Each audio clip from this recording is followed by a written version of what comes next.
Hello, hello. Hey, Sinistella. So we are still going to be doing game design. Yeah, we're still going to be doing game design. And I wanted to do a retrospective at some point too. Hey, David, you're on time. On time. Yeah, so I needed to answer the questions from here. And I got to go find those questions first. Where is the space shooter game? I should probably add emojis or something here so I can find them faster. Okay. Here's this, and then here. Cool. Okay. So let's go answer these questions. Hey, Galaxy Inferno. Hey, 715209. So yeah, what happens if you die? So option one, I mean, it's got to be the restart somehow, right? Well, option one, I guess you can't die.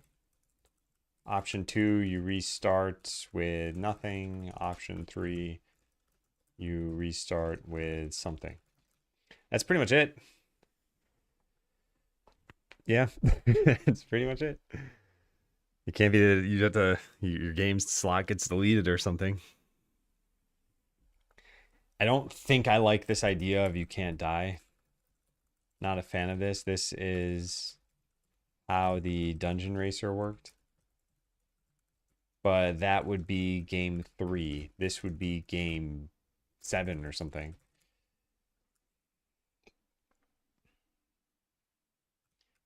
So I think we lean toward this. This is probably the route that we go. I've got to figure out. I think this is very much tied with the second question. What do we do if the game is too difficult?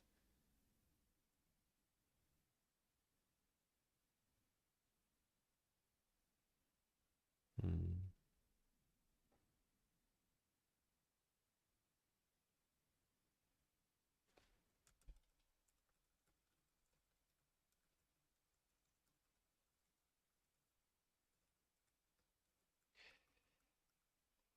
Yeah.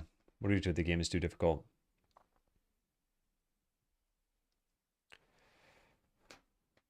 This could be one of the first times that we let you change the difficulty.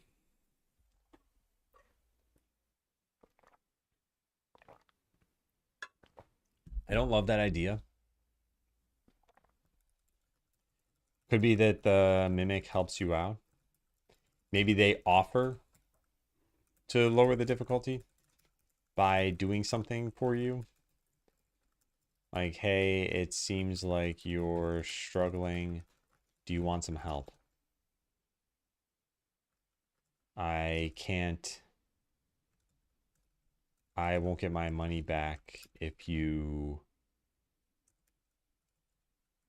keep dying this much.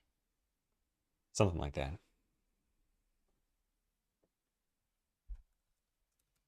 Yeah. Maybe it says maybe it's in this order. Yeah. I won't get my money back if you keep dying this much. Do you want some help? And then they give you some power up or something.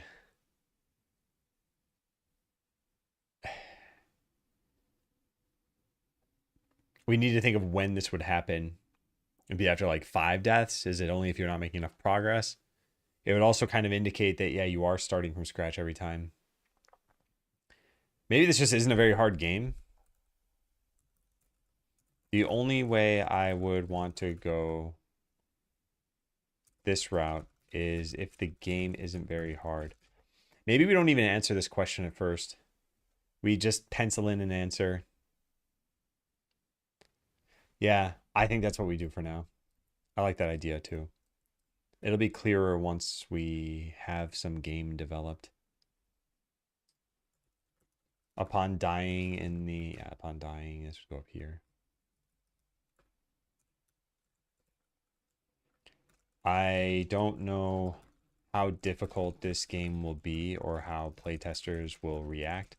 So I don't want to be too prescriptive yet. The current plan, if it's too tough, the mimic can say this, and if it's not too tough, then let's see. 5 streams. Feels like just this morning it was 3 streams. Yeah,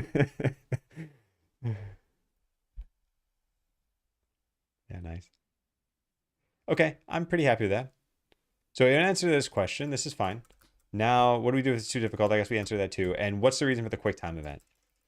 So for context, for those who didn't hear this morning, after you repay your debt, the mimic turns you into a spaceship. You then have to do a fake quick time event to blast off, but it's impossible and you explode. So the question is, why is it a quick time event? Like, what needs to be quick about it? Hey, Zoe. Repay dad, they turn me into a spaceship. Can you imagine? What would you do as a spaceship, though? You just fly around, right? Never be with your friends or family again, unless they also repay their debts. So yeah, it's something exploding, it's something chasing you. I kind of want to say it's just the mimic rushing you. Like, you took so long that I need to get back. Prove to me that you know how to pilot the ship. Hey, Respirato. How you doing? You think EJ will ever stream again? That'd be so cool. Man, I don't know if I could be a spaceship, if I'd want to be a spaceship. I think it sounds cool to fly and to move so fast. But beyond that, like, what would my life be? What would I do? Where would I go? I can't imagine anything other than just forced urgency here. Expected nothing and I was let down. I expected less than nothing and I was let down. Now I have zero expectations. I expect to still be let down. Yeah, I think this is all we can do. But this is like a snarky thing. So this whole like, hey, you even overpaid me. I guess that couldn't happen.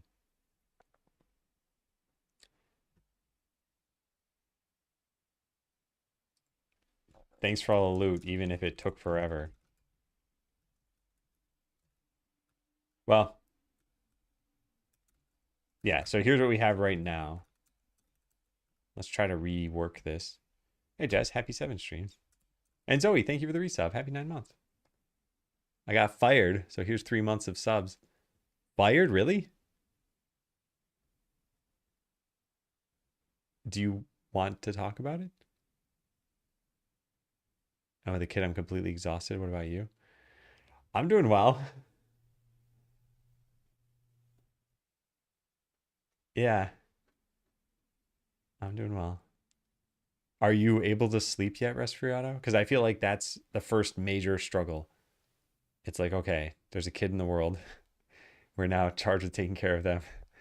And it's like, we got to do so on 2 hours of sleep. What a doozy of ads. Yeah, I think it runs 3 minutes of ads every time it runs ads. All right, so thanks for all the loot. We could say like, thanks for all the loot, even if it took you forever. I need to get going, but I guess I could help you out. There still wouldn't be a rush here for this. Maybe it turns you into a spaceship. Do you want a primer on how to fly? No thanks, I know what I'm doing.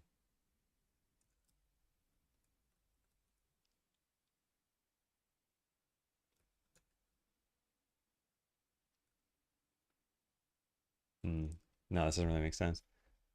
Not a layoff or getting fired for doing something wrong, but like an agreement that they offer us. Oh, like a severance kind of thing. So you sort of voluntarily agreed to be let go and they gave you some money, I'm assuming. The only time I ever doing things is after 9 p.m. and that's cooking, cleaning. Yeah. Then at 7 a.m. she's crying for food and won't sleep again. Oh man. Yeah. Well, it does get better. Eventually you're able to sleep. Use salaries in exchange for terminating employment. Makes sense because I've had no project for 6 months. Wow. Yeah. Well, so how are you feeling? Yeah. How are you feeling about it? It sounds like you're taking it okay. Yeah. Yeah, I don't think this thing in particular works. I can't see why their urgency would matter to you. Maybe they tell you about some restriction.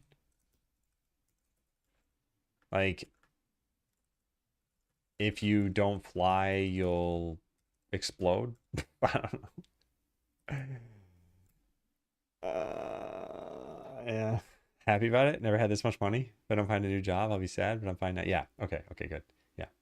Yeah. I mean, that's generally how these things work. Any sort of voluntary severance like that is like, hopefully you thought about it. You realized this is probably a pretty good deal. And I do hope you find something else. Yeah. Yeah, I don't have an explanation for why you need to do this right now. And worst case scenario, we just scrap this event. But like, I really like this idea. For those who did not hear the idea from earlier, as you do a QuickTime event, but the event is impossible.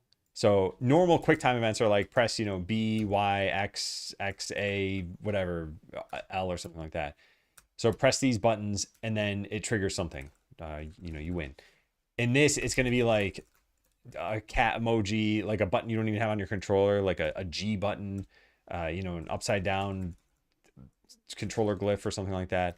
So there's gonna be all this stuff that you can't press. So it's just kind of a joke. I want this sequence to play out.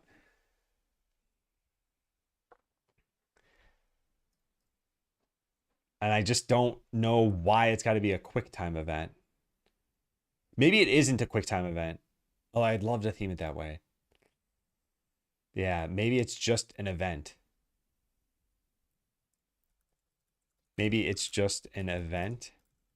It's the takeoff instructions. Without urgency, though, I think it loses some of the humor value.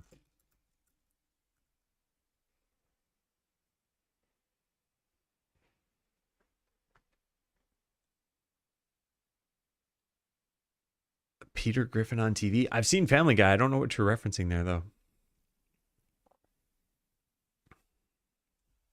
Yeah.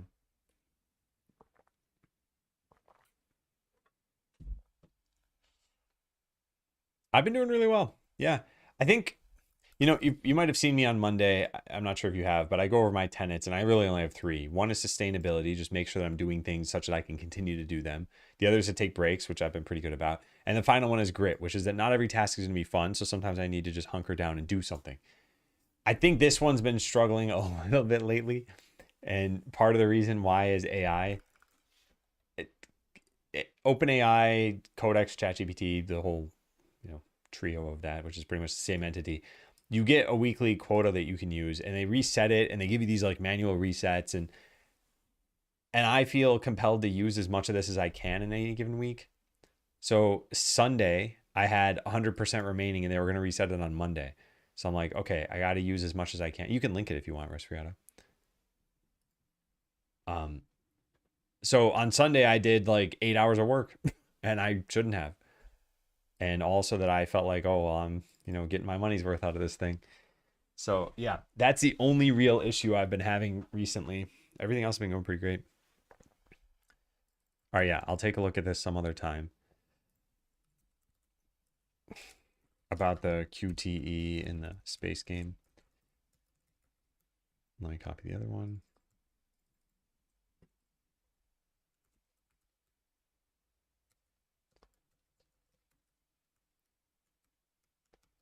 Yeah, it's just a joke. Yeah, still, I want to see what you're talking about. Yeah, I'm I'm not expecting there to be some like major game dev value here. So yeah, how do we give you urgency? How do we give you urgency? Or not really, how do we give you urgency? How do we reasonably give you urgency? You just collected a bunch of loot. Maybe it's like you may have defeated uh the biggest spaceship for now, but there's a whole but I promise you there's a whole fleet after you. You've got to you've got to run. Yeah, like that's one way we could do this. There's some like enemy fleet coming. Could be you destroyed a planet in the background, it's going to blow up. You destroyed the planet. I think you shot the planet while you were battling that giant ship. It's going to blow up. I'm still letting you down. You're just EJ.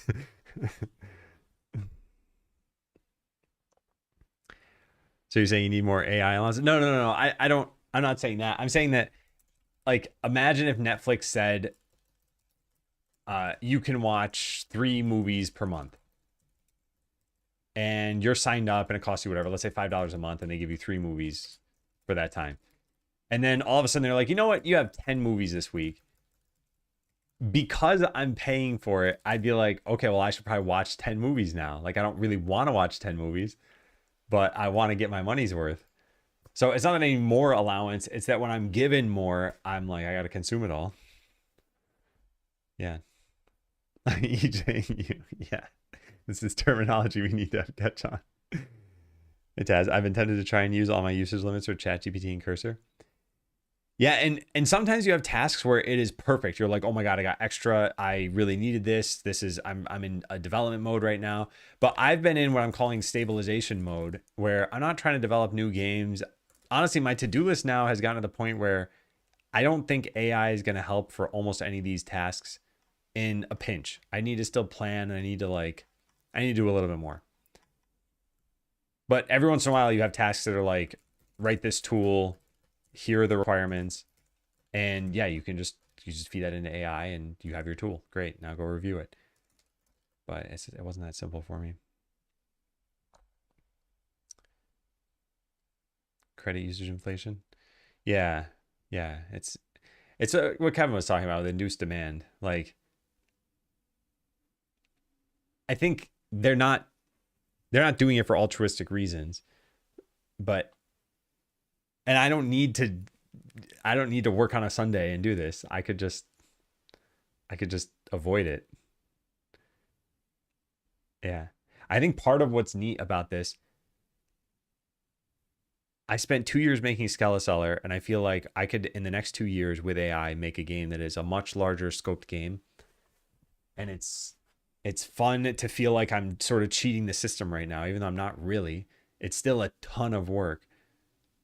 And I mean, you can see that even in today's stream. It's like I'm spending 6 hours on just game design to try to figure out how are we going to make the next things be fun. Yeah. I want 10 movies to get an extra 3 accounts.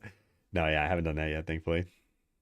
Hey, Selfmeyer. You guys done with work? Looking forward to the weekend? Yeah. Yeah, I've been having a pretty good time this week getting work done, but I have felt like I want to just take a breather. Started having the right tools for my next game, which I have not officially started yet. Yeah, and some of that might help, and some of it might not. It'll feel good, though, if you get started with it to feel like you're a little bit ahead. One of the things I've been having it do, I made stuckinaBrokenTutorial.com and xtonomous.com, and they're both very simple websites. It's just a static landing page. I wanted there to be like no maintenance whatsoever for this stuff. But yeah, I didn't have to really do the work here. And granted, it wouldn't have been like that bad. But both these sites are now online. Which, by the way, is this online yet? Still no. Man, I want the Steam page to be up. Maybe on Monday I can say, like, we have a Steam page now. Anyway, I still have not answered this question, and I don't know what it should be.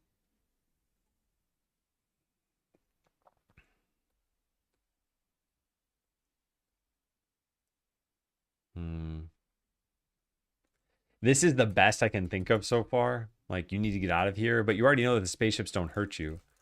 Problem is that the ships don't really hurt you. Maybe there's a barrage of bullets headed your way, or a mega bomb or something. Maybe it's a power-up that the boss launched at you. Maybe it's just some off-screen danger with an exclamation mark graphic that and a distance to indicate that it's getting closer. Also, small joke. It would be funny if we asked if you want feet or meters as the units, and it changes literally nothing. Well, actually, not literally nothing. We just show like 300 feet away or 3,000. Well, I guess it wouldn't even be 3,000, right? We're talking like space here. So anyway, we show like this many feet or this many meters. Yeah. We could just do it based on your locale, though. In fact, the only locale that uses feet, there are like 3 in the world, right? Places using miles. 1, 2, 3, 4. Okay, 4 places. Yeah. So pretty much if you have... No, wait, we can't detect this, can we?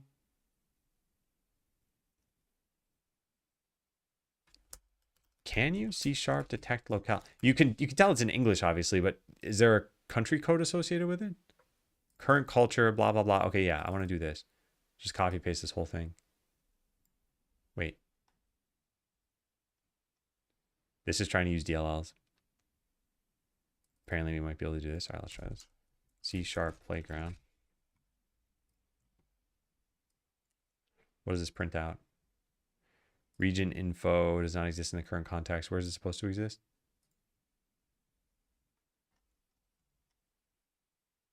System globalization.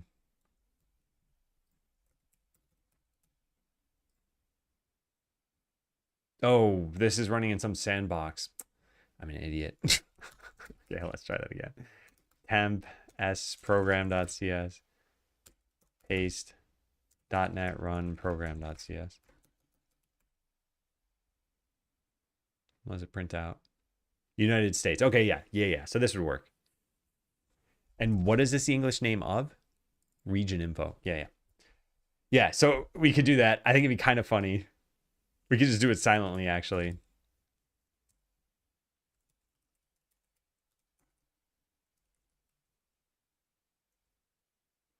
Yeah, so I kind of like that idea. Like there's some fleet after you, or there's like a mega bomb is headed your way, and you blow up anyway. Yeah, that's good enough for now. So let's do that. So I'll write this down over here.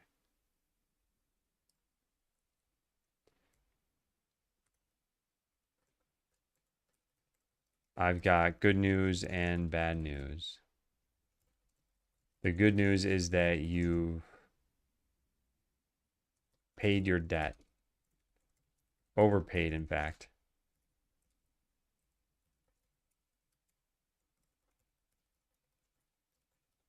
The bad news is that the enemy fleet launched a mega bomb your way. A radar, or like a symbol shows at the side / top / whatever is visible of your screen with a distance in miles or kilometers based on your region info.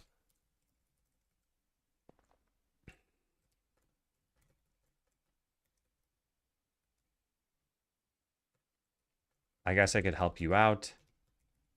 The mimic turns you into a spaceship. There isn't much time, but do you want a primer on how to fly? No thanks, I know what I'm doing. All right, best of luck then, and thanks for all the loot.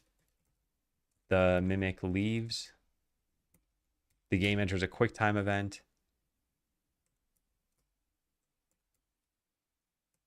Yeah, perfect. This is it. Hey, Goose. Yeah, how does this sound? Bad news, the enemy fleet launched a mega bomb your way. Oh, so it wouldn't actually be you blowing up? I didn't think about this. Yeah, the enemy is blowing you up. Okay. Yeah, that could work.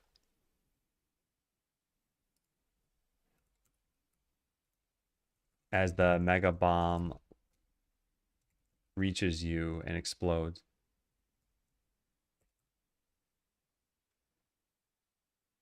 Wait, I'm writing this in the wrong place, aren't I? No, I'm not. This is correct.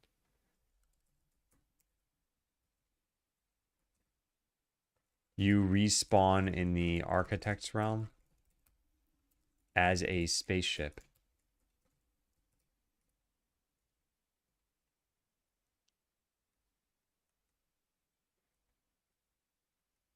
Yeah. All right, all right, all right. I think we've answered everything. This is going to be a major undertaking. Major.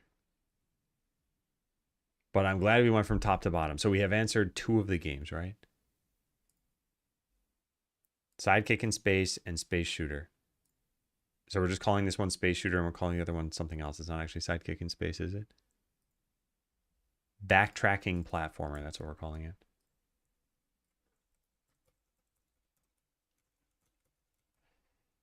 All right, joke card game. I think we've already fully answered this one. This one, yeah, just one prompt.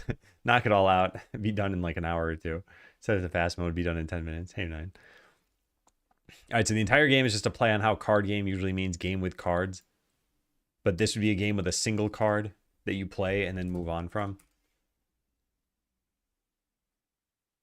Oh, hey, did they ever answer my question? Didn't I post on here about their license? They did not. Nor will they probably ever, because they haven't responded to this one. All right, anyway, it's fine. We already found the license somewhere else, and I can assume it's the same license, but it's not a guarantee. All right, so there's a board laid out with slots designated. I don't really have artwork for that. How does the Pokemon trading card game look? Pokemon trading card game. Is there like a proper board? Whoa. It's pretty simple looking. Yeah, it's pretty simple looking. Getting the keys to my own custom designed house. You go and have dinner? All right, yeah. Enjoy the house. Congratulations. That's awesome. Hope you get some sleep tonight. And enjoy your dinner. Thanks for dropping by. Yeah, so we pretty much just need something with like some basic graphics in a square somewhere. I don't think this is going to be too crazy to design. So yeah, I think the board I'll just mock up myself and then maybe add it to the art request. Note for the board. How does Magic look?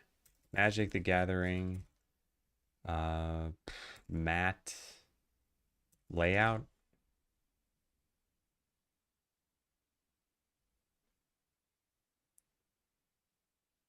Yeah, I mean they're always pretty basic, right? There's like a graphic in the back if you want it, and then some squares or rectangles. Yeah. Okay. For the board, most card games are some variation of a graphic in the background of the board and some rectangles to designate locations. We could maybe find some splash art for the back, use a texture or something, or have Quickie Joe draw something quickly. Custom designed house. This one's got 12 bedrooms and no bathrooms. It is the peak of home design. All right, so there's a board. You and your opponent each have a deck. Your singular cards start face down. Maybe we even have pixel art labels like your deck and opponent's deck. And like monster or minion 1, spell card, enchantment, minion 2, minion 3, enchantment, and something, I don't know what. Like energy source.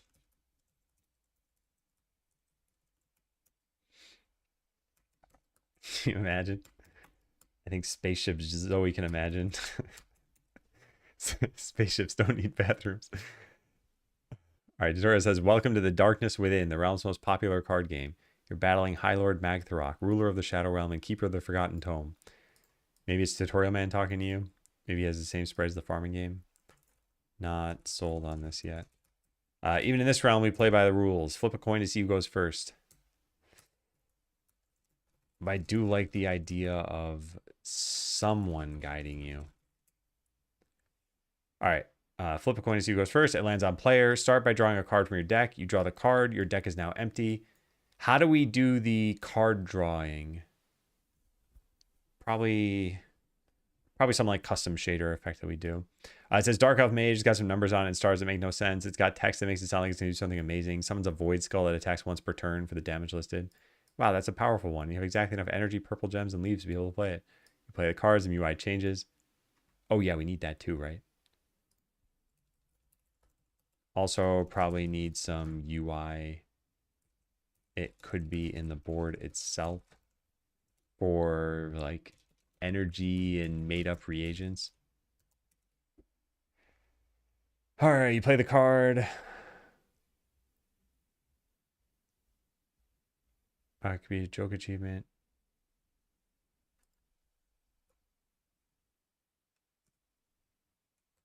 You've defeated High Lord Magtharok and taken his kingdom. You're the new High Lord of Darkness. Challenge you to a cards game.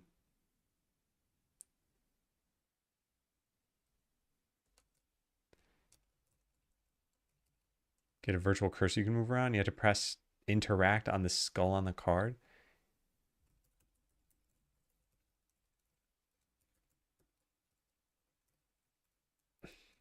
And cover the screen in darkness and send you the Architect's Realm. What would be your sprite? Maybe it's a platformer player inside of a card. That would be kind of funny.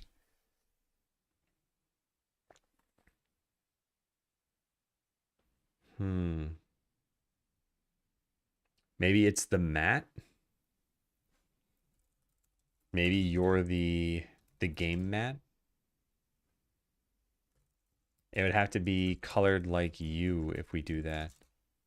It'd be kind of funny. All right. Anyway, I think that's good. This one's a joke idea, so we're pretty much done with that. Every block game we have not fully figured out, and we need to do that. I think part of it was we could just prototype the rest of this. Need to figure out exactly which games we'll have here. Breakout isn't super fun if you have 100 blocks to break. We need the games to reward certain Tetris board layouts. They can't be too hard. Something like prioritize the left half of the screen versus make platforms you can jump on. Definitely have a platformer to require you to get all the way back to the top.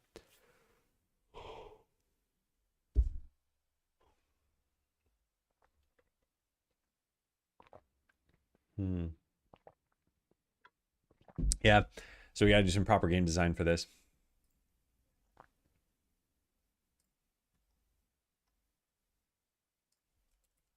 Okay, so coming back to this, we've since pivoted to this being every block game. There are a lot of questions to answer.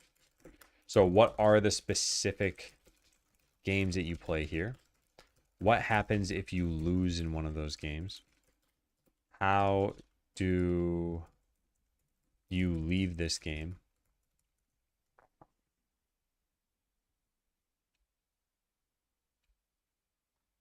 So how about we start with this? What are popular block-based games that we could parody or use the mechanics from? So obviously Tetris. We're starting each game like this, but there's no way to clear lines and we may not have the same shapes. It may be a very tall board. I don't know. Anyway, so that's good. Breakout's one of them. / Arkanoid. What other ones? I guess they're like match 3 games. Tetris Attack. Block-based games like Tetris.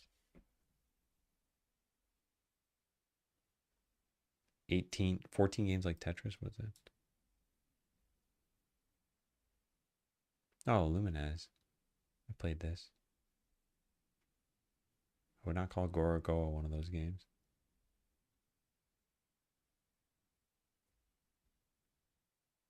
Oh, what's that game called? Bust a Move? Yeah. Puzzle Bobble. Yeah, Puzzle Bobble.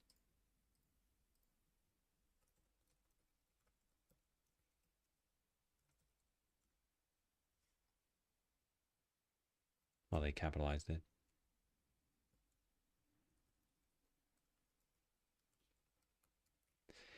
Minecraft. Well, maybe Minecraft is part of it.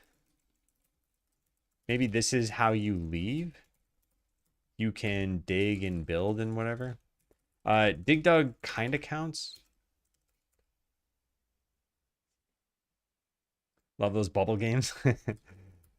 I played a decent amount of. Oh, you know what? Dr. Mario is actually one of them, right? Dr. Mario. Dr. Mario and Puzzle League. What? Huh. Yeah, there's a game that combined them both. Dr. Mario. Actually, this would be especially cool to do something like this. So for those who hadn't played Dr. Mario, it's kind of like a match 3 game. It's actually match 4, I guess. So if you put 4 red blocks in any cardinal direction along a red virus, it would clear out the virus. And viruses themselves counted. So like above this, you could just put 2 blue blocks and there'd be 4 in a row. So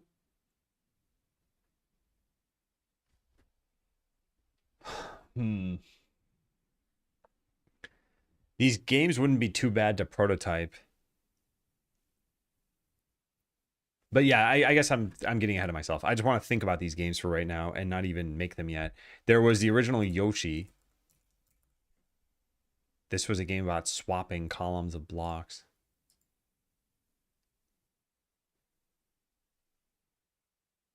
But you needed falling blocks for this to make sense. The original one on NES. Was it ever known by a different name? Known as Mario and Yoshi. Developed by Game Freak? What? Really?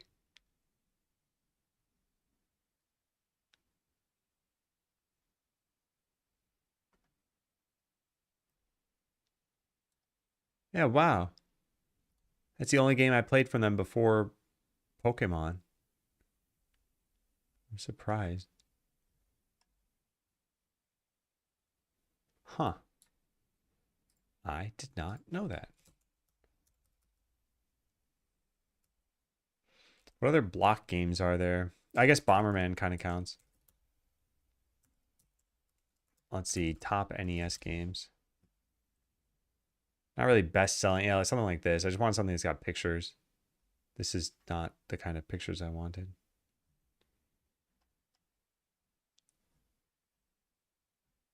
Yeah, I want pictures of the gameplay. Game type where you shoot items into a snake of items and shrink it before it hits you. Oh, I think I know what you're talking about. You're talking about like that PopCap game. What was it? The Temple Bubble game. What was it? Zuma. Yeah, I think this is what you're talking about. There's no picture here. Zuma game. This one?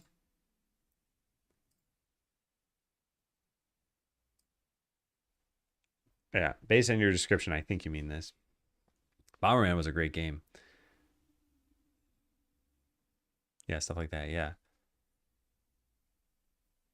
Yeah, and I think we could also we could do something custom.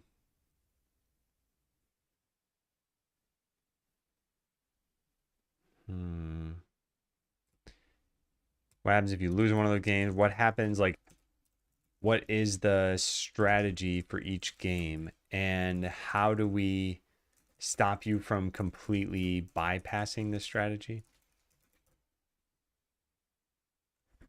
I hope this doesn't get annoying or boring or something.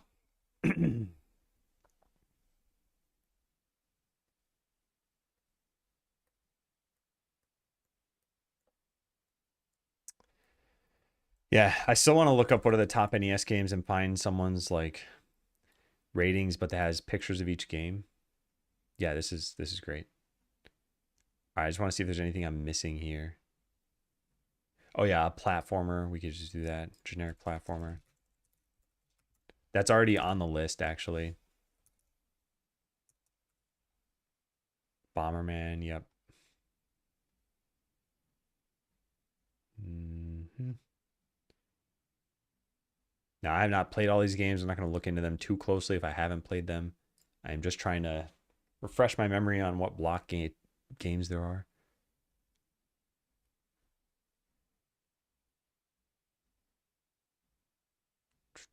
I have not played a lot of these. Played Rad Racer. Played Teenage Mutant Ninja Turtles. Played Double Dragon. I played Guardian Legend. That was actually pretty good. Scrolling through my childhood. Hey, Apta, how you doing? Duck Hunt. Rygar, I played that. Mega Man, I played that. Shadowgate. Still find this game terrifying. Okay, there are not a lot of block games. Or maybe they're all at the top of the list because they're so good. I would expect to see Tetris pretty soon. Probably in the top like 20. There's Dr. Mario.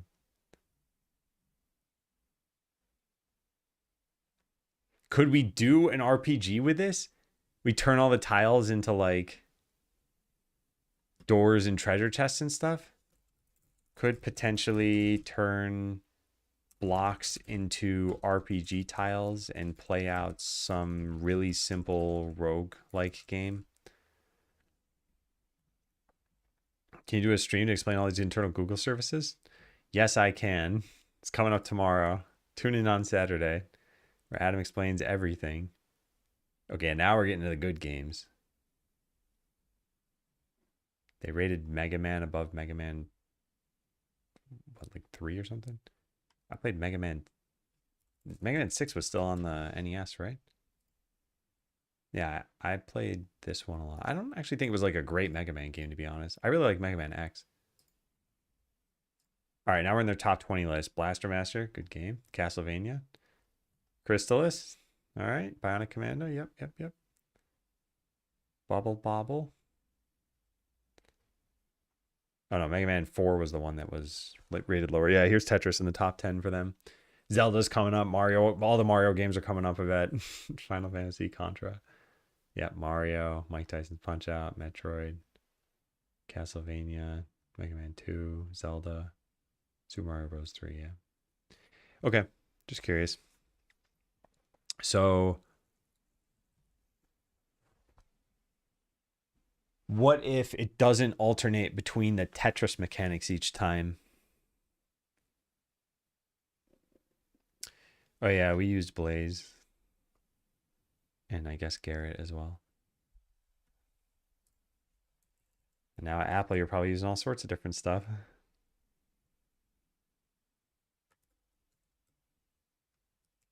Will this get annoying for some players? Is it even obvious how it's broken? Like, I don't think this game would probably take so long to make, although there is a lot of polish we'd probably want to add to it. And there's a lot of just state management. We're basically putting like 10 games into one right now. Too many ex-Amazonians. There's probably a lot of cross-pollination in all directions.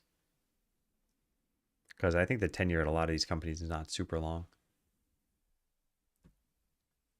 Hmm.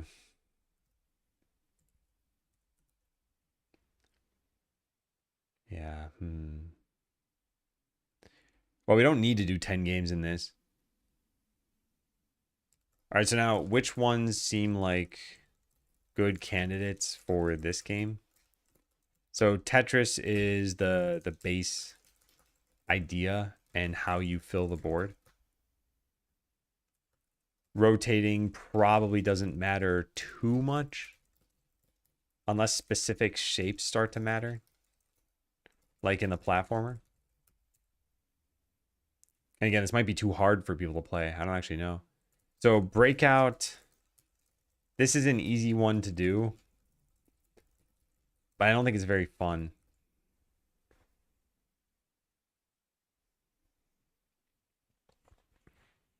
For people that my town has inhabitants. Oh man. Yeah. I remember reading something a while ago, and I have not kept up to date on this or know how true this was, but something like there's enough churn in the warehouses of Amazon that they'll eventually like run out of workers. So I don't know if that's true. But I mean, if that ever does happen, they could just raise their wages and make it a better place to work for. It's probably not what they're trying to do. They're probably trying to replace everyone with robots. But they always could raise wages. I don't think it's very fun. Arkanoid is slightly better. Arkanoid is basically breakout with power-ups. Block breaker. There's a Wikipedia article on this.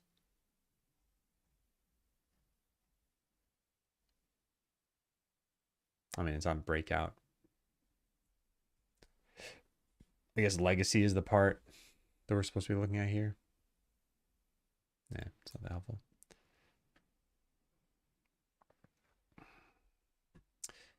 Yeah, that's how it goes. Have to.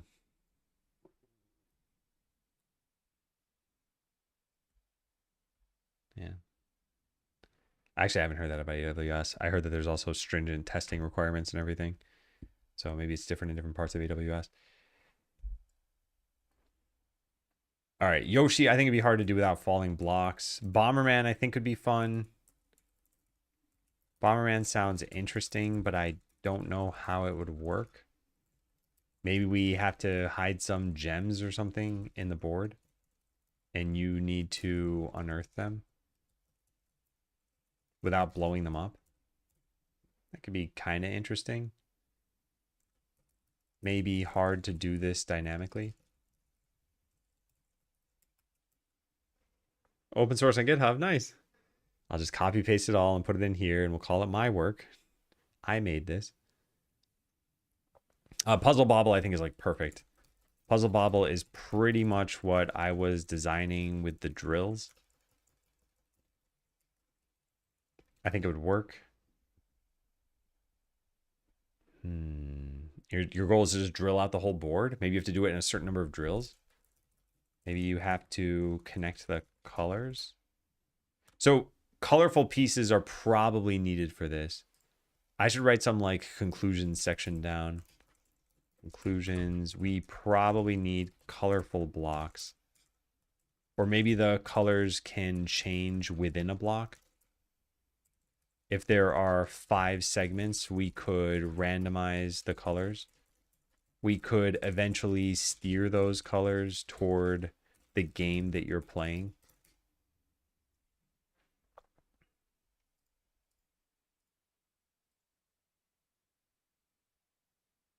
Because how would you win? With Breakout, you have to clear all the blocks. With this Bomberman thing, I guess you have to get the gems.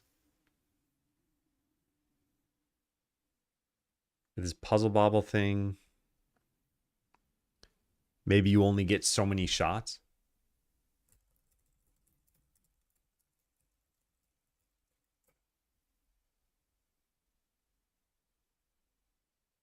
Yeah. The platformer has to happen. So, like, this is happening. This is happening. This is probably happening. What else can we do? That's kind of it. And maybe that's enough.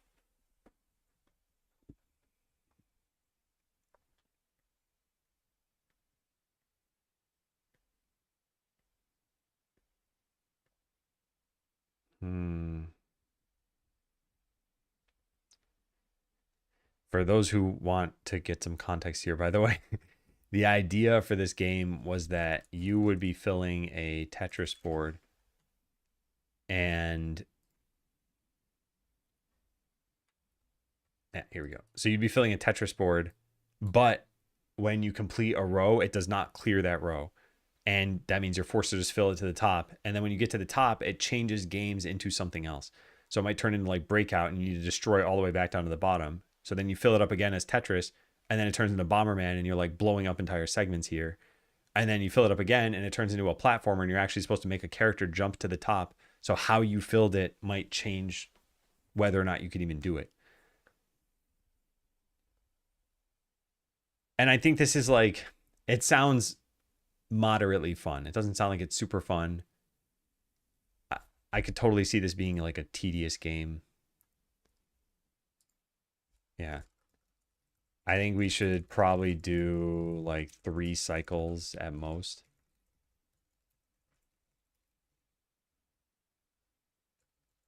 The first would encourage you to sparsely populate the board. The second would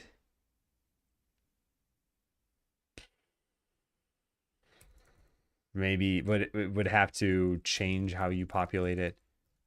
And the third would be the platformer, where the specific shapes you make will matter. Yeah, if we only do 3 cycles, then this becomes a little bit easier.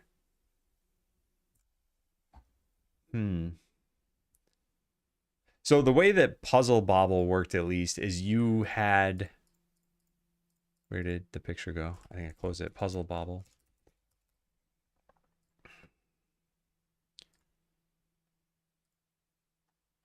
Okay, here's a picture. So you had a little like bubble shooter, and it followed some basic physics. So like if you shot off the wall, it would ricochet and it could bounce, I think, until it actually hit one of these. Although it could bounce and come back toward you. And when you cleared enough, I think it was like a match 3 thing. So let's say you cleared these 3 red ones. These 3 colors would fall now because they're not attached to anything. And the goal was to clear the whole stage, but I think it kept like producing more blocks as you did this. I don't fully remember. Maybe it was a score attack thing. But for ours, you'd fill it from the bottom and then you'd start shooting bubbles in from the top, I guess. So the colors would matter. And this is one of those that would incentivize you to sparsely populate the board or keep everything dangling from like one color at the bottom so that you could shoot that color and knock everything off. With that said, that would imply that maybe we should fill up the Tetris board from the bottom. It may be best to play Tetris from the bottom. No, that'd be silly. It may be best to rotate the board after it's been filled. At least for this. Puzzle Bobble is your favorite? I had, I think, Busta Move 64 or something like that. Is that even a game? Busta Move 99? Did I have this? I don't even remember. Hello. How do we see what this looked like? Yeah, I mean, I guess it looked like all the other ones. Oh, no, I think I played this at a friend's place because I think he had it on PlayStation. Yeah, but I mean, they're all kind of the same. You can get the idea of what this is just by looking at what I already showed. Hey, Nephis. Shoot a blue on a blue that holds up reds. The blue would pop and the red would fall down. Maybe now touching other reds. When you shoot red, all reds touching pop. Yeah, I don't remember that.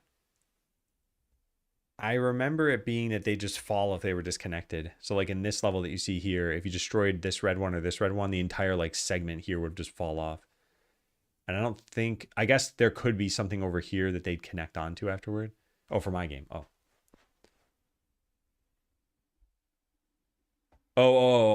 I see what you're saying. If I did it from the top, yeah, I think we could also just rotate the board. Oh, if we rotated the board, wouldn't the pieces just fall out or something? Maybe doing this would make all the pieces fall out. We could maybe have Tetris work in reverse for this section.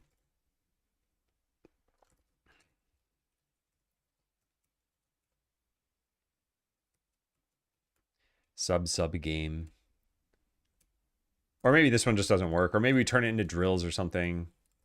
Maybe we just make it into drills. And you need to detach. Or the blocks into balloons. You need to detach them all.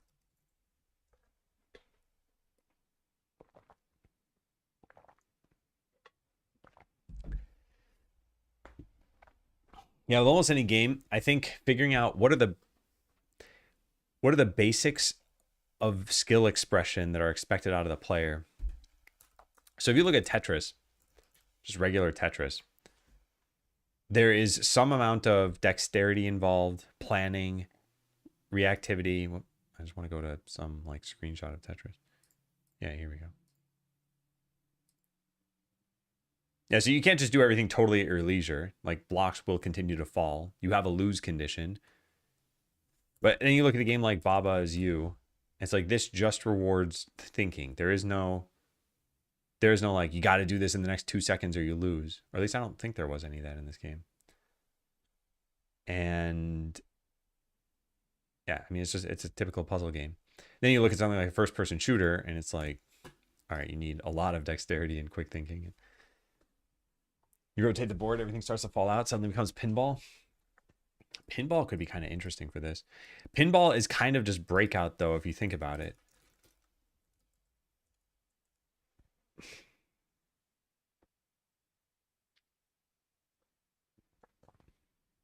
It's breakout with different mechanics. Or different physics, I guess. Could we realistically do that?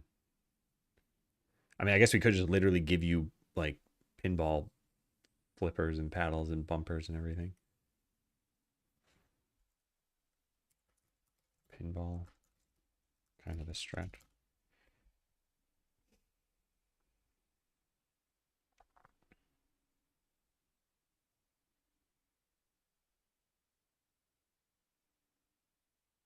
Still not super sold on this.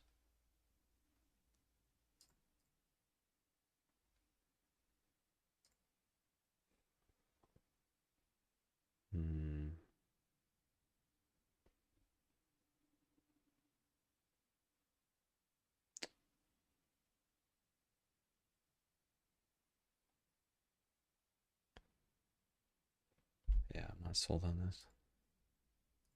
I just don't know if this is going to be fun. Or, like, if you made a bunch of just popular games that are out there, let's say you made Halo and you made, I don't know, Mario Kart and you made, I don't know, like Myst, and you list a whole bunch of other games out here. One of these will sell the best. And it's like probably the one with the most appeal. So like we could just look up the sales, but I'm guessing it'd be Mario Kart, for example. Like Halo might have sold well, but it appeals to first person shooter fans. Mario Kart appeals to like almost all casual gamers and some racing fans maybe. So part of what I'm getting at here is like, okay, this game that we're talking about, this like Tetris style game, it might be fun, but it might be fun for like 22% of the player base who plays through this. And they might be like, oh, this kind of sucks compared to the other ones. Well, what? Hey, Trazilla. What are we wedding at? So I'm not sure that I'm even sold on this sub game at all. And we don't have too much, like I could add optional games. And if this one isn't too fun to people, we could just like put it in an optional section of the game. You have to go through it. Mario Kart bigger than Halo? I mean, well, okay, we could probably just look up the sales numbers, right? Like Mario Kart sales across series. Oh my God. That's nuts if that's true. Mario Kart has sold more than 200 million copies worldwide. Halo sales across series. Apparently 81 million.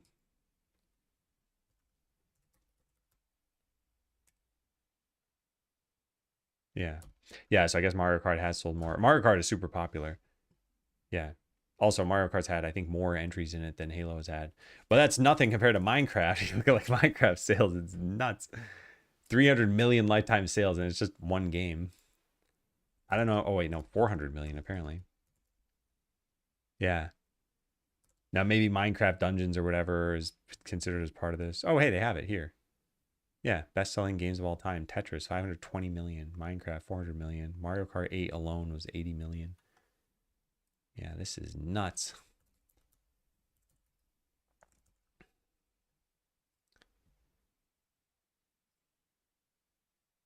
Okay, so yeah, what I'd be thinking of, I think we should limit how many sub games we have here so that it doesn't feel tedious. Even then, I'm not sure this game would be super fun. And the games that I think would work is like Breakout, Puzzle Bobble, and then a platformer. Tetris is a game a lot of people like, and if you had an engaging mechanic like a twist or a timer, it'd probably work. Yeah, but this isn't for the sake of you playing this game for like 30 minutes. It's just for you playing this for 5 or 10 and then getting through it to the next one. Saw a lot of the ones I own on there. Yeah. I mean, they're best selling for a reason, right? Like there must have been some large appeal, or they sold the system or something. Is any Zelda game on this list? Breath of the Wild, yeah, 36 million. But that's the only Zelda game on here. Whereas if you search for Mario, this is on here a bunch of times, right? 1, 2, 3, 4, 5, 6, 6 Mario games out of the top 50 of all selling, or top 50 of all time. Well, technically top 49 unless they're counting 2 of these somewhere, which it kind of looked like they were. Yeah. I mean, when you look at it, hey, let's stop making games 20 years ago.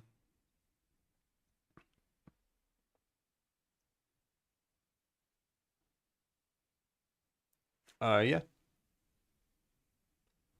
I wasn't trying to get too in depth here. I only pulled this up because you'd said the thing about Mario bigger than Halo, and I mean by the numbers it is. Yeah, Halo might have stopped, but yeah.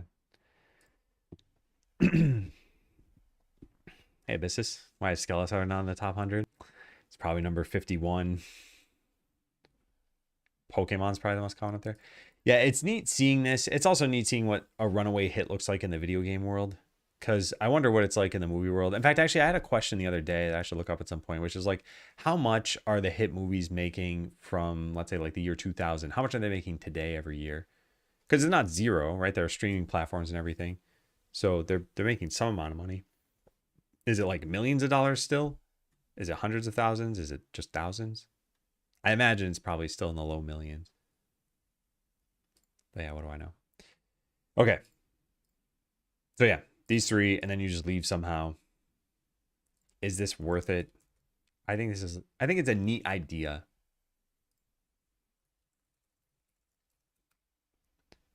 Yeah. Now, would Breakout be fun here? Well, okay, it's neat at least. If you don't lose a bunch of times, it's probably better. So how I expect this to go is that you think this is Tetris at first and play it like Tetris. We also need a tutorial. We need a tutorial telling you that this is like Tetris, or else those who haven't seen Tetris, which is kind of crazy, wouldn't know what to even try to do to be wrong about it. They set up some lines and then finally try to clear them. They don't get cleared though. At that point, I'm not sure what players would try to do. Maybe they would just try losing to see what happens. At which point it would change into Breakout. If they didn't try losing though and filled most of the board, then the Breakout part wouldn't be very fun. Yeah. Do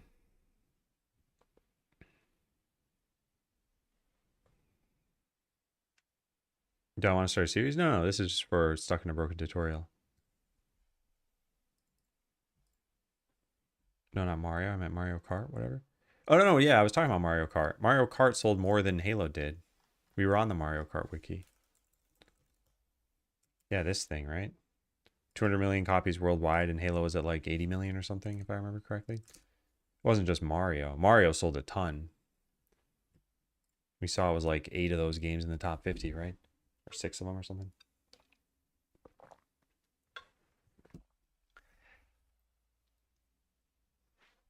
All right, Breakout part wouldn't be very fun. Then they get back to Tetris mechanics and think they'll be clever and not fill any of the board. and just lose quickly. But then it's a platformer and they find it impossible to win. I'd like for the platform to be the final one because I think it's going to be the hardest one.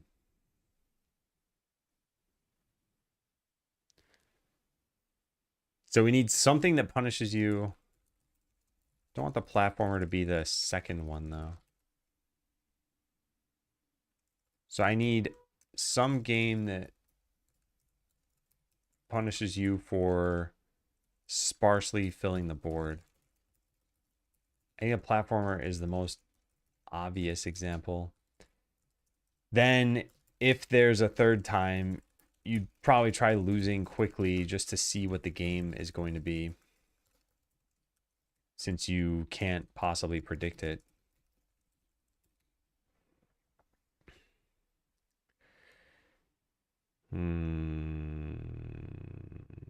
Yeah, I don't think this is going to be very fun. I'm not sure. So to make more full lines. I mean, maybe, but then you'd end up with a very densely packed board, which would kind of punish you for playing breakout. So this does feel like kind of a trolley game. Yeah, the platform. So this is what it would look like. Where's the picture? Here. So let me paste this in not negative color here. This is my sucky drawing, so it's really bad art. But imagine you put down Tetris blocks like this. This is how you might be able to jump through it to like get up to the top. I think this is how you'd have to escape the game. Hey, Melted Ham. Find it fascinating to watch your thought process. Notice that you write and think through a lot of stuff on so many levels. Do you ever overthink to the point of stress? And if so, how do you handle it? I also go through a lot of things and tasks daily that I have to complete, and I get so overwhelmed by it. So I want to know even part of the story of how you built such resilience and consistency over time. Well, hi, welcome. nice to see people chatting that haven't been here for a while. So do I ever overthink? Probably, but I try to detect analysis paralysis. And when this happens, I think the thing that's worked for me in the past is commit to something in the next like 5 seconds. Because if you've already analyzed it, then more analysis is typically not going to get you further. So maybe all the choices seem like they're good enough. And unless it's some, like life-changing thing, like I don't know, should I move across the world or something like that? Maybe that you should analyze a little bit longer. But if we're talking about like, game decisions or how do I handle this task or should I talk to this person at work, then yeah, just go commit to it. And if it's something like a game decision, committing to it could just be like write some code for it or design it. It's not like shut the door on the other option completely. But I think that's just part of it. I think I probably do overthink things sometimes. And there's probably some like almost internal heuristic around, did I think about this enough or too much? And I probably haven't calibrated this perfectly. So it's a matter of like, all right, do I feel comfortable with it? And with game design in particular, which is what we're doing right now, a lot of times there's this feeling that I get of like, okay, that feels right. That's solid. It makes sense on this level and this level. It's comedic. It's fun. It's whatever it needs to be. So I don't think I've fully hit that yet with this game. And unfortunately, when it comes to brainstorming, there's just a lot of like, sometimes you're just sitting around not coming up with good ideas.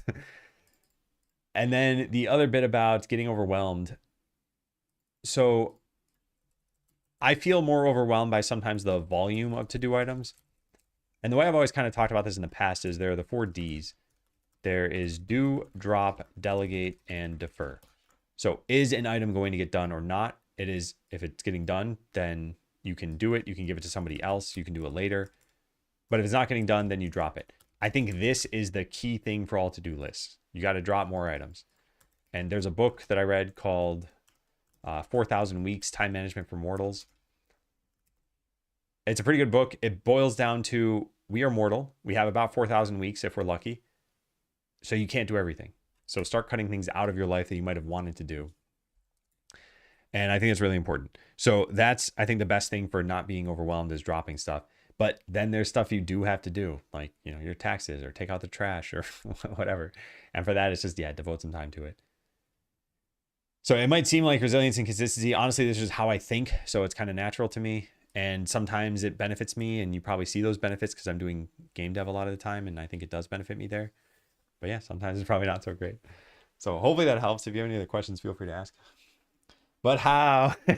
Well, I don't mean like go do the thing necessarily. Like if you say I'm gonna go whatever, replace all those screens that you were talking about, right? And you said, oh, it might take 18 hours. It's like maybe just buying the screens is committing to it. It's not putting in the 18 hours of work yet. It's just like, oh, I spent some money now, so I committed to it. That's what I meant. But yeah, if you're talking about like you committed to the 18 hours of work and now you want to start it, it's like, how do you do that? And yeah, that's a difficult thing. To find the time, maybe get someone else to motivate you. Hey, Cuttlefish. Japan, I think. Anyone else? I'm pretty happy where we are. I think where we live, there's so much natural beauty. You have to slap him right to finish the game. Too meta. I didn't know you wrote a book. No, I didn't write that book. I don't know if I accidentally said that or not, but yeah, I like this book.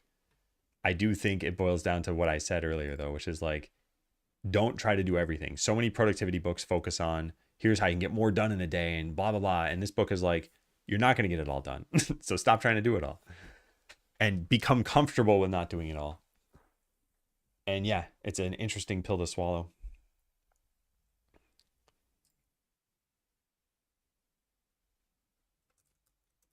All right, so this is why there probably can't be a fourth time.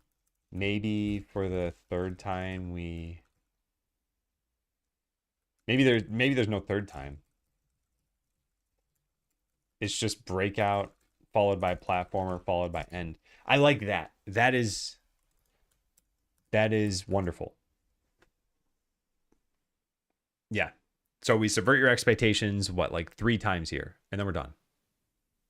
So the total amount of time you'd probably spend in this game would be maybe 5 minutes. I think it's pretty good. All the productivity advice I gave my Twitch chat. Guaranteed bestseller. It'd be a good name for the book. I wanted to write not exactly a book, but like a compilation of how to stay organized. Unfortunately, it was going to be a monumental undertaking. And now with AI, I think a lot of that advice is probably not even the best advice anymore. I mean, you still see me trying to live by it myself, all the stuff I would have said, taking all these notes and documents and putting it all online and everything. I still have a billion notes over here. But yeah, I don't think I'm ever going to get to that now. And yesterday, I think was the first time I ever fed my notes into my like not technical notes into AI. I wanted it to produce this table right here. I'll pull this into my program over here. Yeah, so I wrote my notes with a bunch of timestamps, and I wanted to figure out how long did each person take in each sub game, because I wanted to figure out how long would a demo be. And this is a little bit weird because the demo is actually the platform, the farming game, and then the dungeon racer. So skip these two. And the average time is about 34 minutes, which is pretty good. I think it's a pretty good demo length, especially if your game is only going to be like 3-4 hours long. Okay, so this is gold. So we just have 3 games. So we just plan those 3 games. So questions now that we've settled on something. What do those games look like exactly? Do we need to rotate the board back and forth? And how do you leave? And how is the tutorial set up? I think those are the questions. And ad is about to start and I can no longer snooze it. So I am going to take a quick break. And then when we come back, we will work on this stuff. Is it jump time?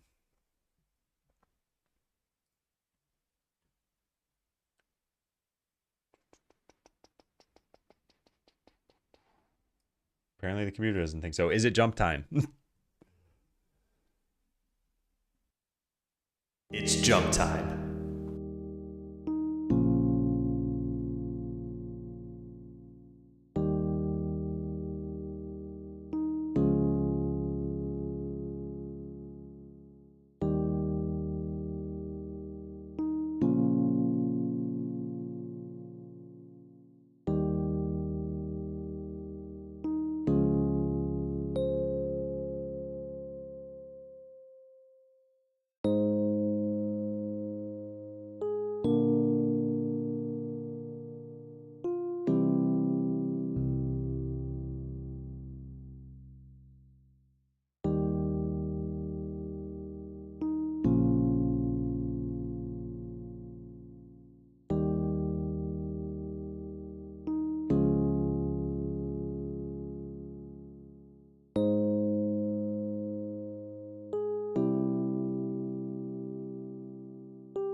Ooh, fierce competition. Hey, Sammy. Hey, Wix.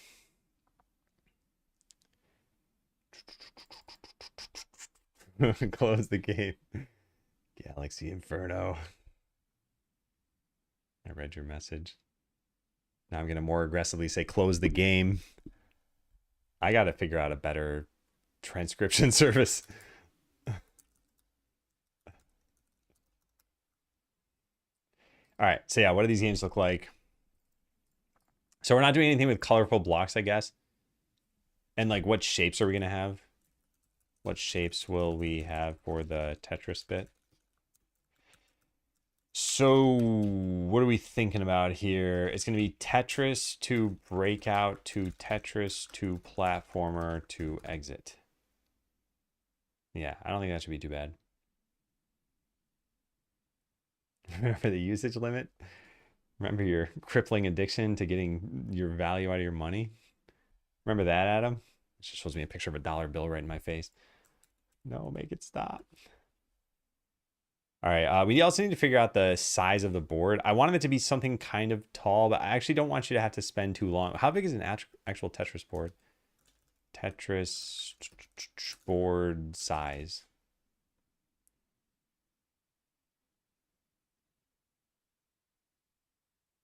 What? 10 by 20, really? Why does that seem really tall? How many is this? I cannot see the colors in this picture. And I do not have a better picture open, so let's copy it out of here.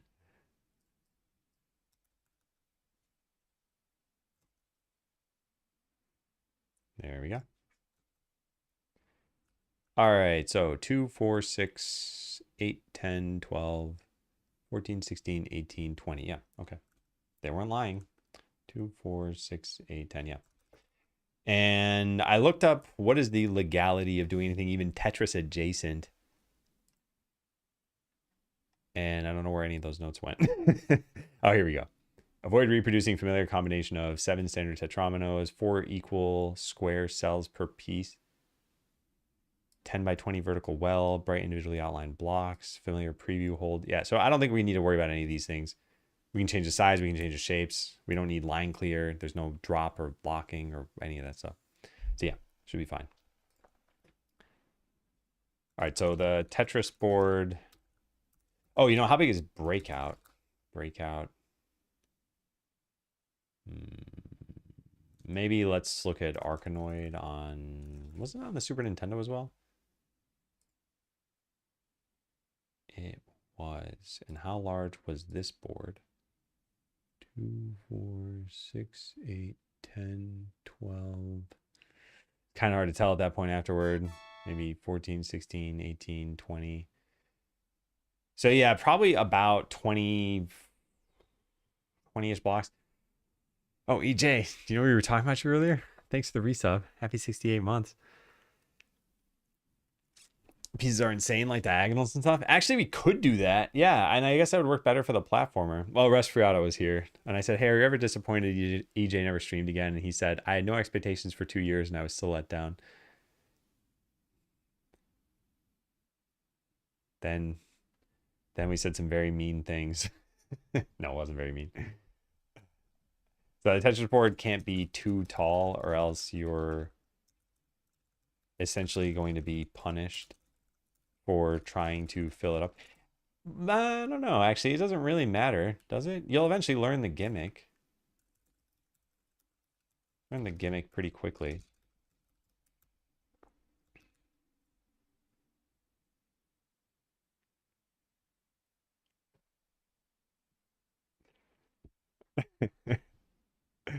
Is it like Call of the Void or Cold something? God, I forgot. I looked it up a while ago.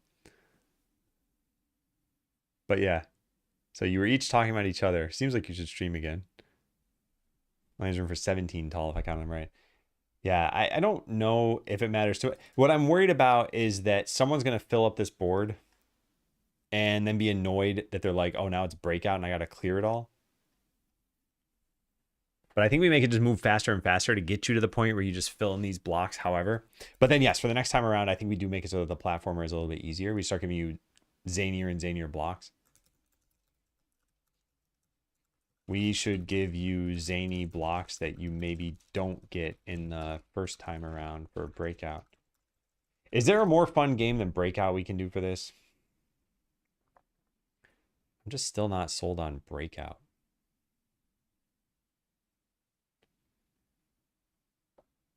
You have to clear every block. And what if you don't clear every block?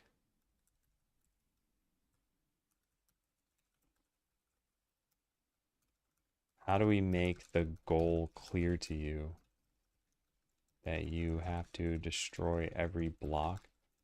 What if you don't do that? Like, why wouldn't the game advance? Yeah, cold. Yeah, that.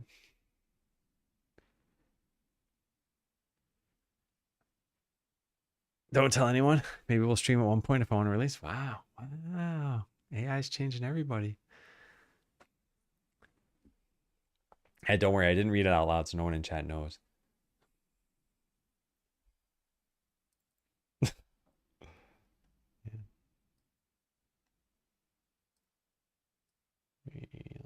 see. Yeah, okay, cool.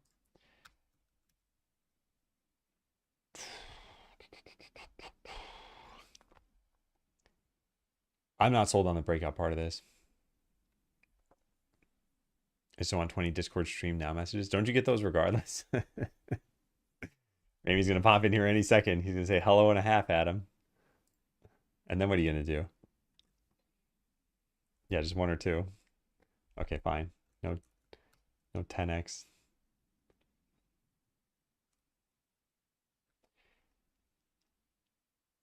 All right, so yeah, the board turns maybe upside down, maybe not. Breakout, you get a paddle, you have a ball, you start destroying some of these blocks. And you lose, like the ball goes off the edge. So then you need to start filling the board again. I don't really think it makes sense. But if you don't lose, yeah, I don't know. I'm not sold on this.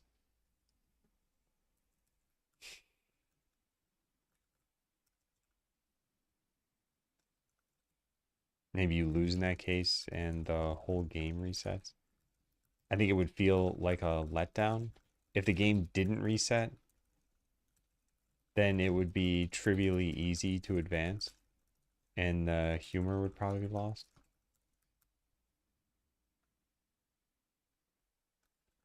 Maybe we change the board size based on which game is coming up. For Breakout, we have a 10 by 10 board. For the platformer, it goes to 10 by 25.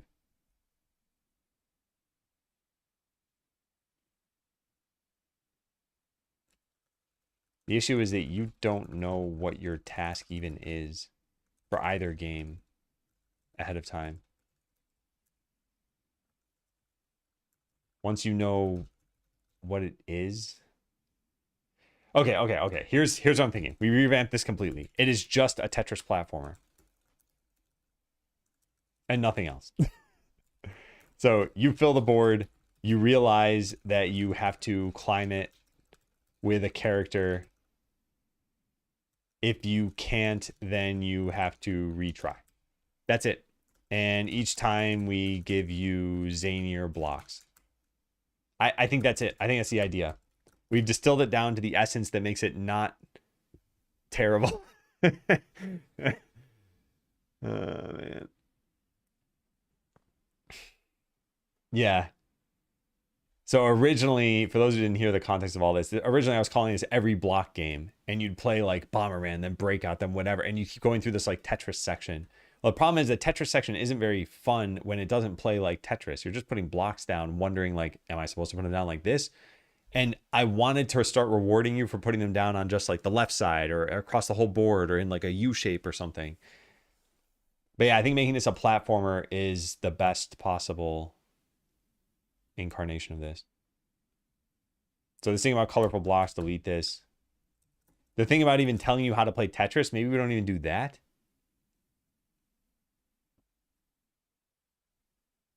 Or maybe we really try to push. All right, we should just come up with some ideas now for this. So yeah.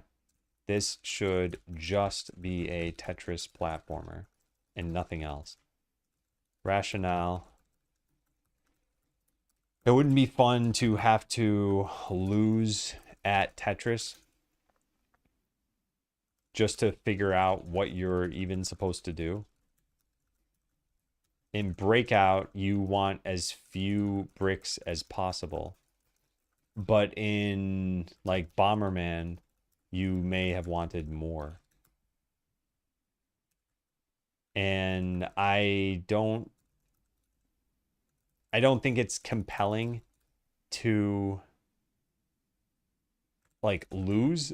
I keep putting lose in quotes because you're not really losing. But yeah, I don't think it's compelling to lose at the minigame part of this.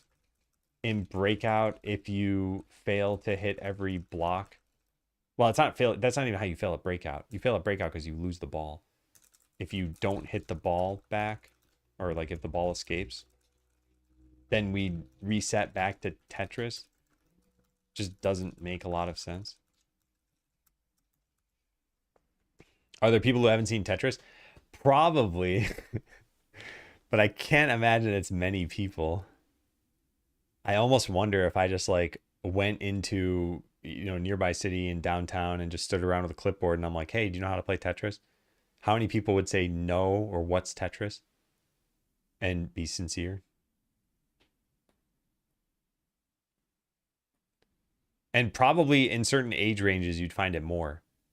Like if you ask a 12-year-old, maybe they haven't played Tetris. Well, even that, I'd be kind of surprised, right? Also, hi, Tobias.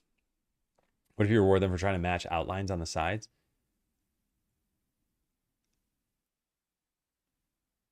So this is all for the sake of stuck in a broken tutorial. So the games are supposed to be broken. If you were trying to match outlines, that would just be a game. But this is supposed to be a broken game.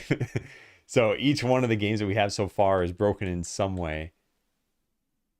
And yeah, the way that this is going to be broken is it's supposed to sort of be like Tetris, but now it's got different mechanics and you got to escape. So let me see what else. So how do we ratchet up the fun/funniness? And so this we're going to delete.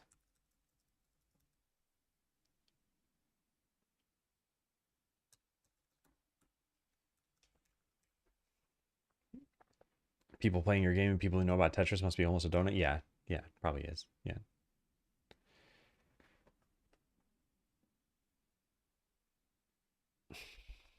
So do you enter this as you, or do you enter as a like a block placer?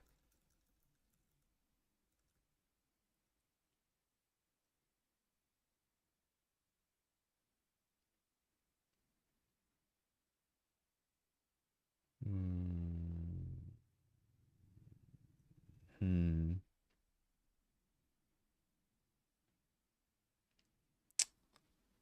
Oh, this is Chrome. I just use vertical tabs now. You can just right click and say show tabs horizontally or vertically. So this is probably what you're used to seeing. And yeah, I just did this.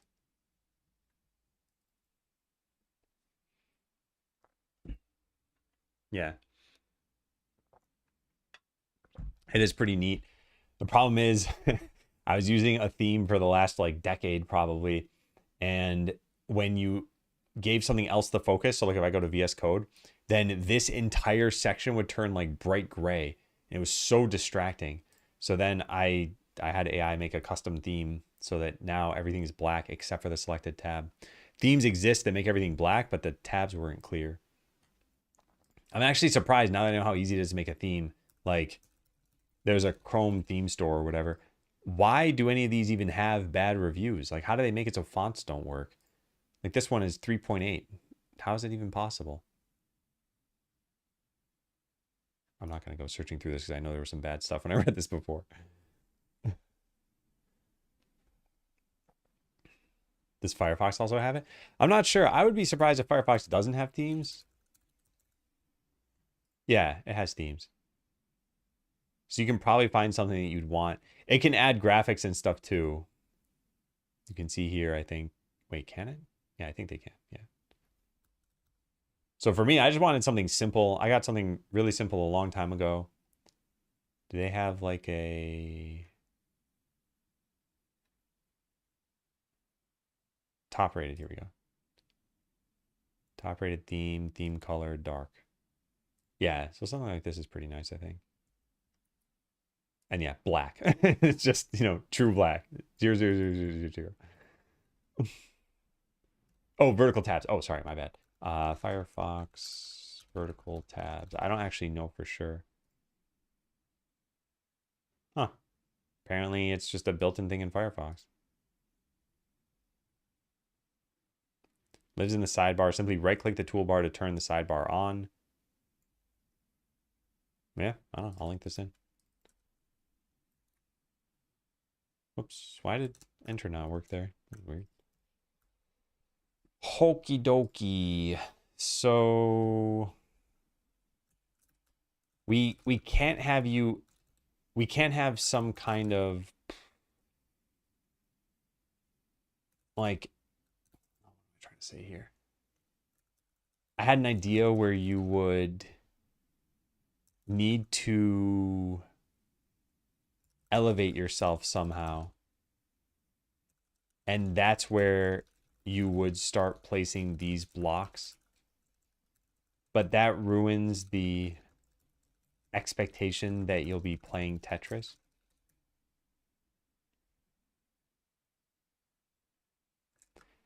We could just drop you into this game and you're playing Tetris.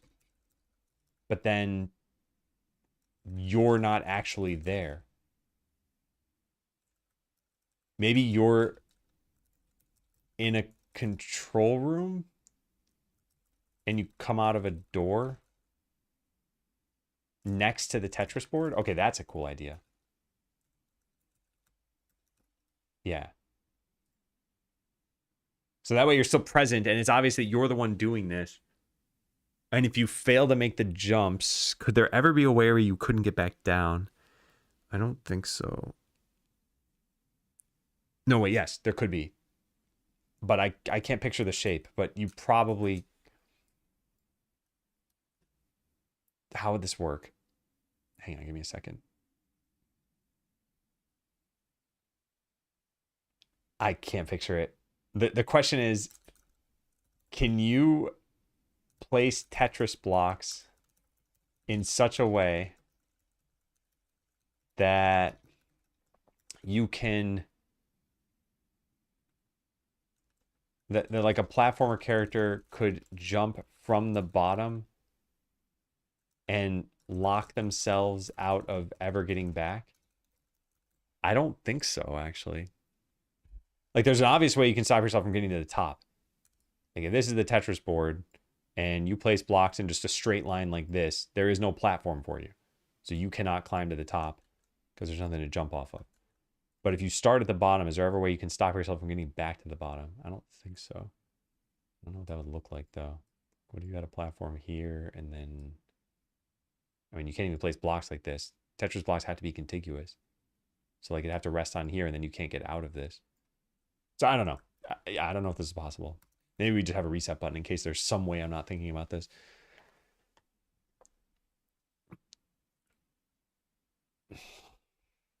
Yeah, RCHH. What if you play Tetris by playing as you, but the blocks are falling on top of your head? And you need to like roll when it's close to you? Wait, they're falling on top of your head and you need to roll when it's close to you.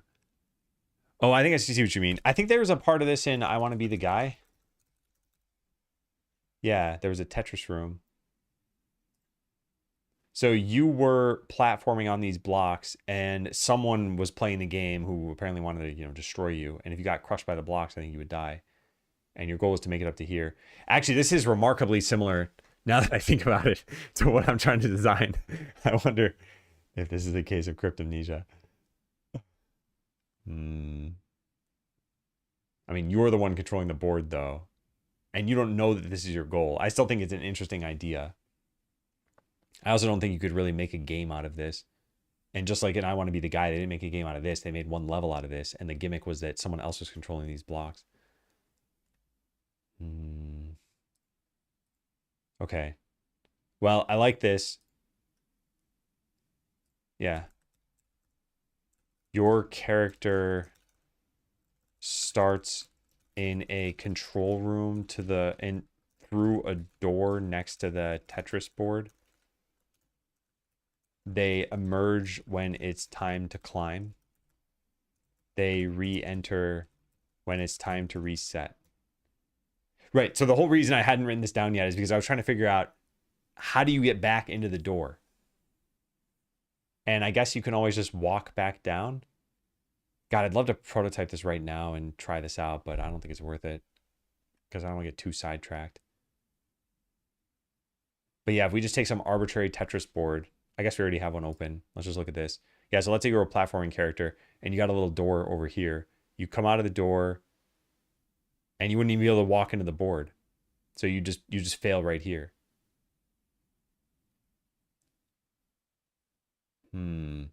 Maybe the door is in the board, so you can't leave the board, and you need to know not to block the door as your first step. Yeah, I like that idea. Through a door inside the Tetris board at the bottom. They emerge when it's time to climb. They re-enter when it's time to reset.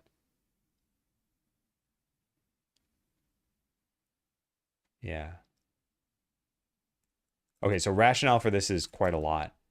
One, if you're going to control a platformer character at all, it has to be you, player. Two is the door is in the board so that you... Oh, no, you wouldn't know not to block it, right? Yeah, what am I talking about? Maybe...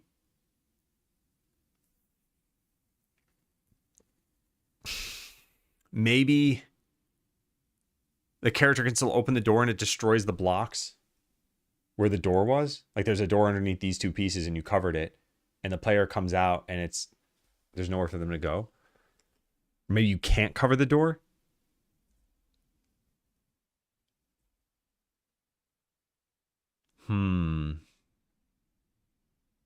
Okay, there's another way we could do this. You are doing you're playing Tetris, and then we rotate the whole thing and we reserve some space here for you to... Okay, that would be really trippy because you have to do all the platforming stuff backwards, I guess. But that could work.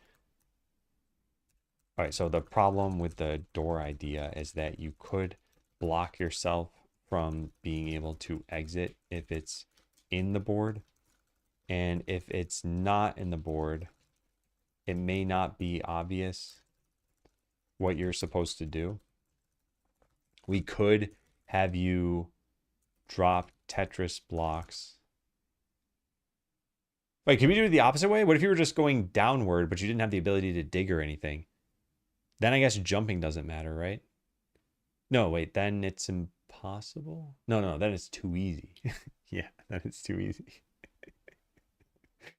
Okay, so we could have you drop Tetris blocks from above and then rotate the whole board and have you emerge from a door that you couldn't possibly have covered with blocks.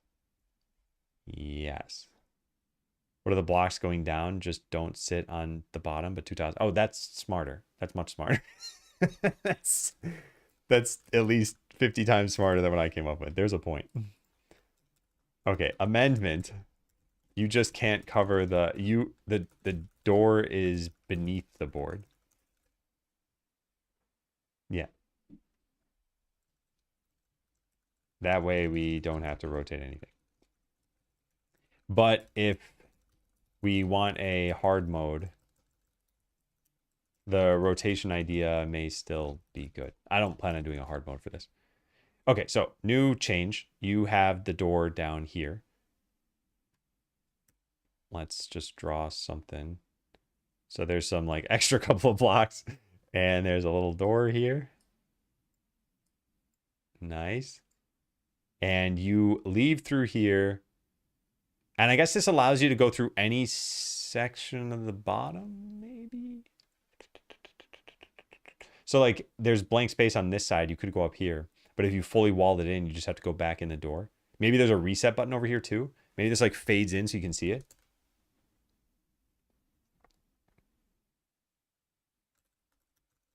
Maybe there's a reset button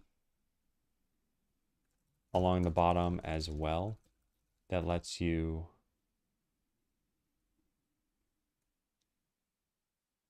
clear the board out.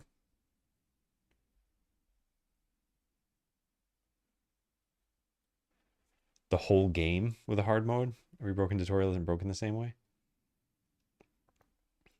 That'd be a lot of work. Also, some of these games I think would overstay their welcome in a very short amount of time. Like this one in particular, I could see there being a couple of levels if we wanted to. You know, you could imagine that we change the type of blocks you have. We change the size of the board. We add some, I don't know, platforming mechanics in here. You can like grapple onto things or something, or we add a timer.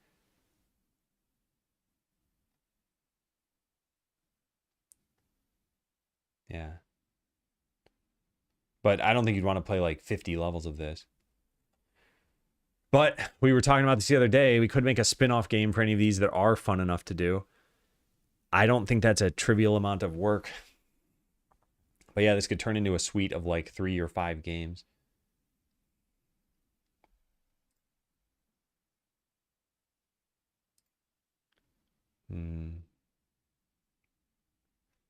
Okay. The only issue with this stuff is that I think these elements would be distracting to the player.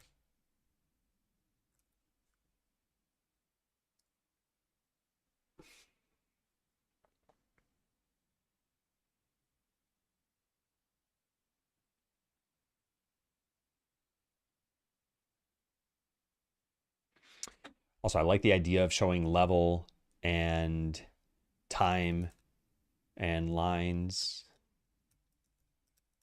We should show some fake UI. Level, time, lines, etc. This would sell the Tetris bit to the player, even though it's not Tetris.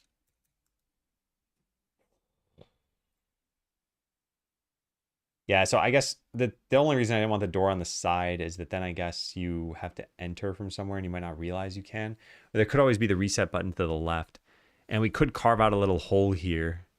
Although I think it'd be like, why is that there? You'd probably try bringing blocks through it. Excuse me. You'd probably try getting blocks outside of the board.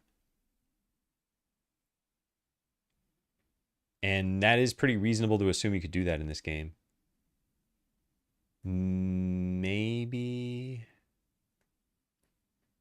I'm trying to think of how else you could be involved with this here.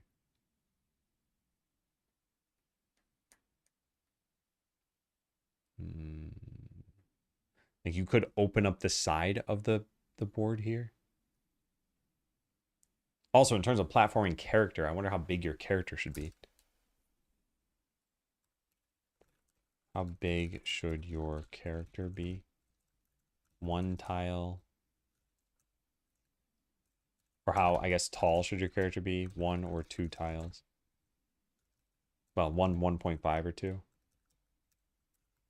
You can't be taller than that. I mean, a 3 tile tall character would be really hard to manipulate. And like, how high can you jump? And do you have any other jump abilities? This does not need to be about jumping dexterity. You could just always jump like 3 tiles or something, maybe. Yeah. I think 1 tile seems to be the best idea here.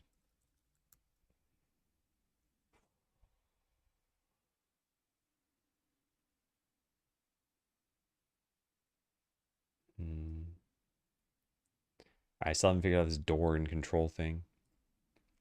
Got to be a way for you to enter the door, and it can't be obvious at first. You can't start there in the world, or else it'll be clearer to you that you may need to jump up the board.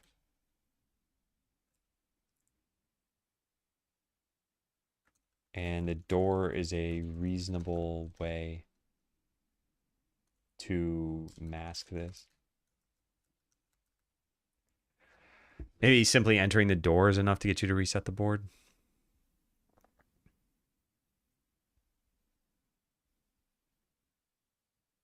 Hmm.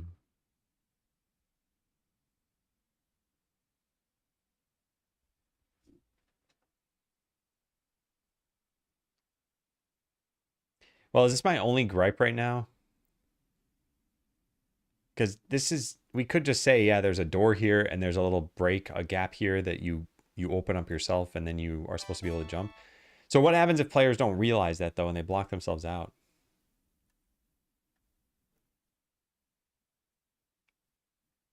Hmm. Hey, Mr. Who Cares? 21 months. Yeah, nuts. Thank you very much for the resub. How are you doing?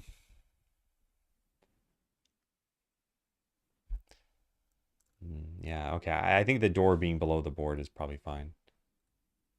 Through a door inside the Tetris board. Through a door below the Tetris board.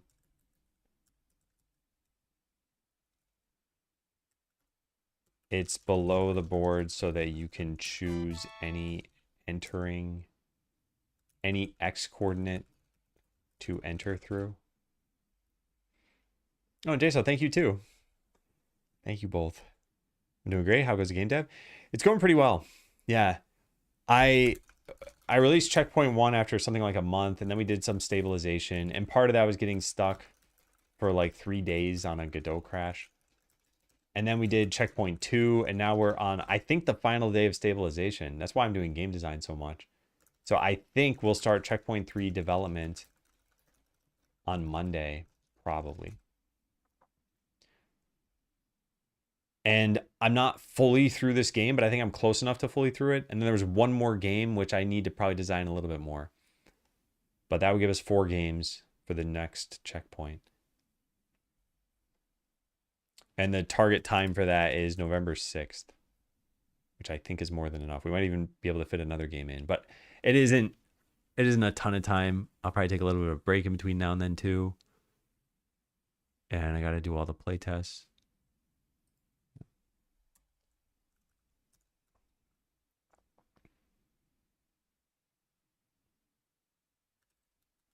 And there could just not be a reset button, but I think we should have a reset button. Maybe it's just a button on the controller and we only show the glyphs when you're done with Tetris. It could show like B jump, X reset.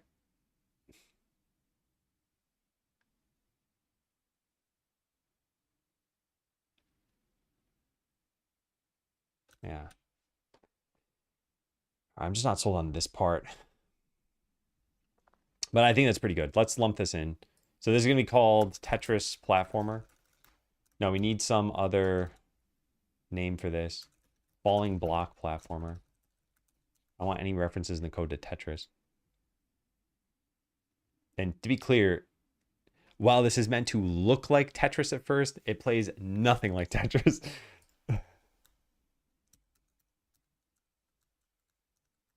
Falling Block Platformer.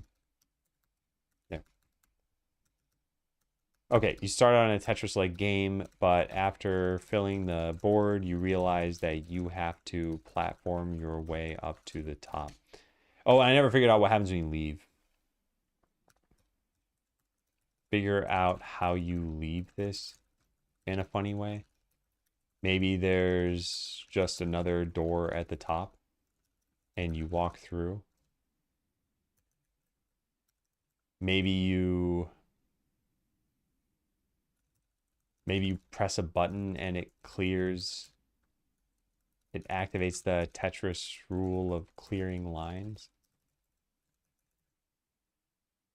I don't know.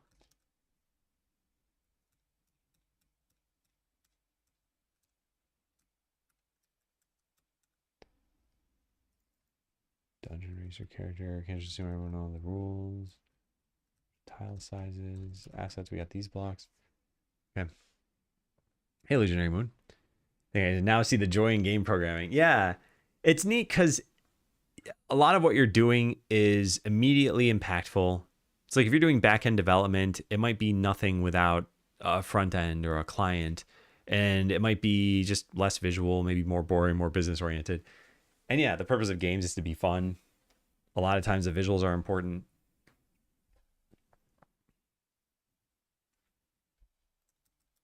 What is this bomb that we had?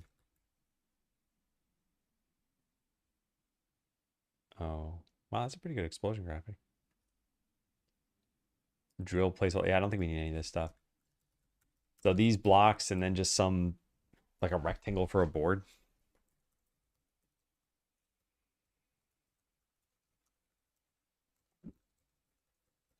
Any number of door graphics for the door. And for the character, I don't have any ideas yet. Yeah, I don't have any ideas yet. If we look up platformer characters, is there something in here? Where's their search? Platform.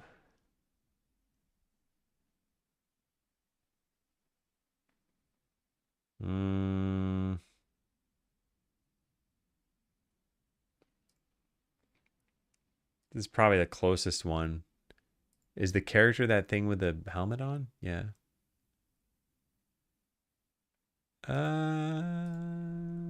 Yeah, I mean, it's only what, like 2 frames of animation anyway. It's just walking. There isn't even a jump animation. So it could just be a custom thing. I'll link to this as a foundation. Could just be a simple 2-frame character like this one. But I don't like that one's design. And if we go to itch and browse assets, twin search platformer.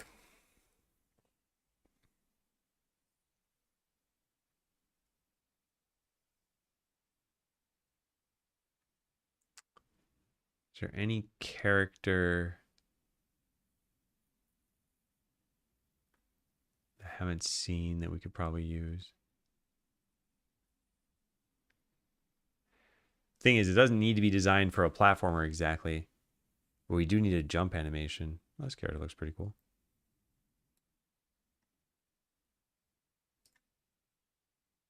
It's like a little robot. Very cute. Yeah, that's very neat. All right, let's copy this one over. Maybe this character? Like the robo aesthetic.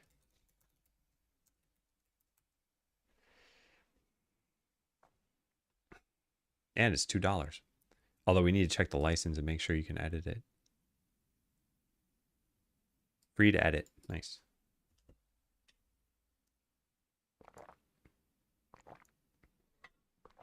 Yeah, I like that style. What else has this person done?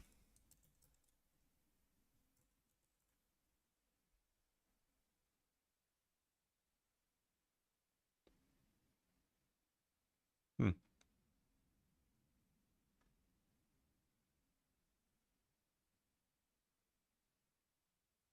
Interesting.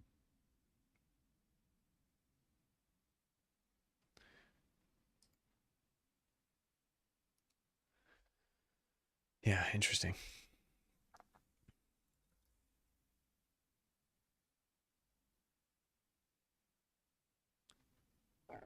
Okay, yeah, this is... We're deleting all this.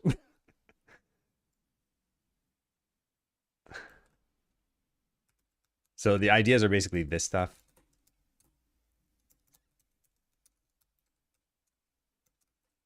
Design.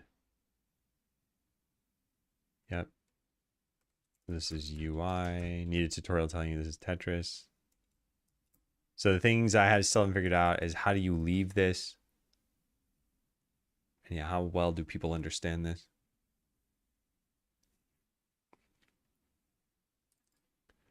Okay. All right, I think we're good. So, well, at least good enough for now. So the final thing that I have to do is figure out the hue slider game. So the idea here, since we're doing this whole stuck in a broken tutorial thing and we want to incorporate as many things as we can, when you go to start a game, you pick new game, you are on a character customization screen. I was thinking that you eventually come back to the screen and you literally play as the hue slider.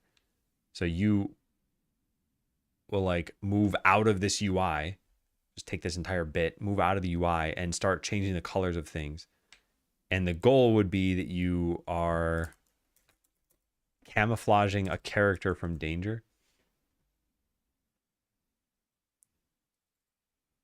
Well, your own character.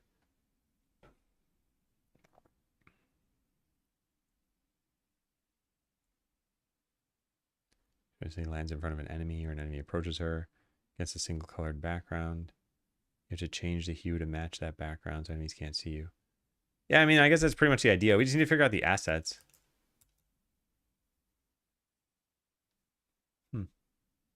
It's got wilder as you gone on. I know. I think people are really going to like it. And actually, this is something that a lot of the playtesters have commented on so far. They're like, because you're doing a bunch of different ideas, I don't really know what to expect next. So there is some amount of intrigue in just like, what's the next game? What's the next mechanic? How will it be broken? But then also there's a storyline playing out alongside that. I wonder how much we could just reuse the platformer we already have. Platformer game.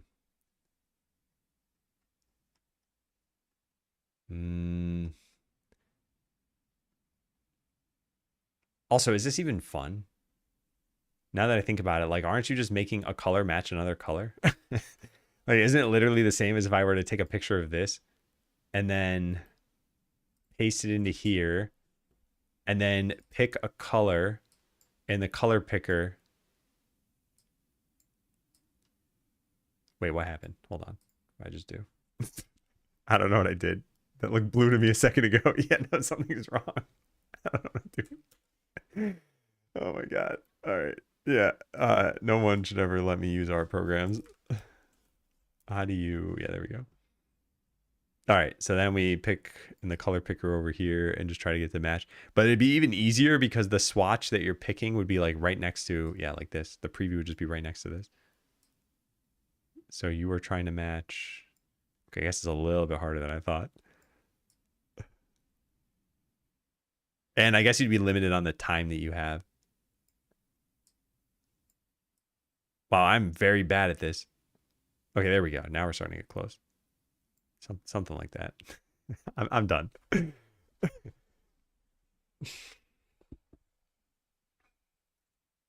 Maybe it's not always camouflage. Maybe you're changing the colors of many different things. That'd be interesting.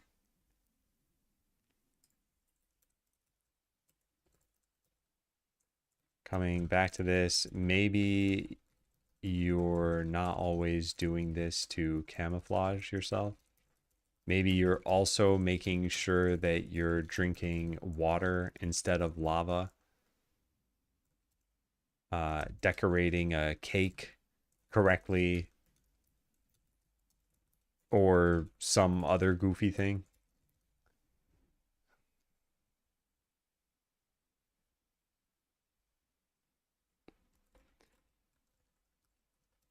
You'd probably have to be timed. You would probably need the target color to change dynamically so that you can't just memorize where on the spectrum to choose. We need some kind of colorblind mode. Yeah. I agree. And alternatively, I mean, if we can't come up with something...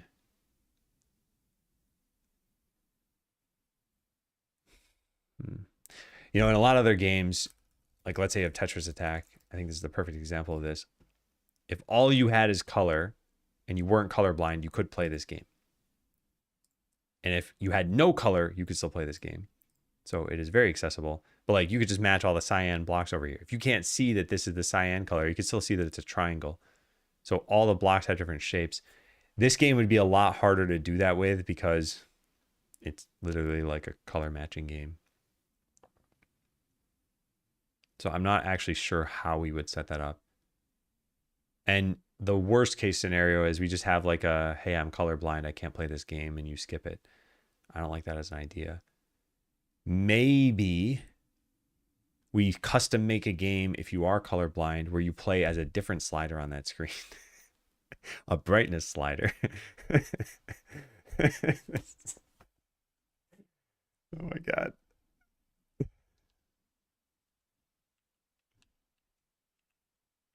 Yeah, you play as this slider and you just have to pick between white and black, I guess. Yeah, that would maybe work. I actually don't know how accessible that would be.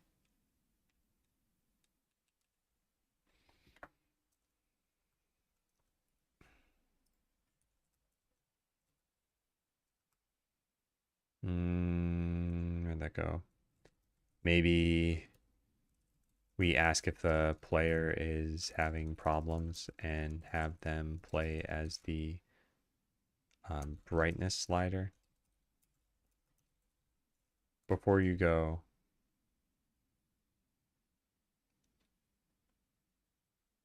do you have trouble distinguishing between any of these colors?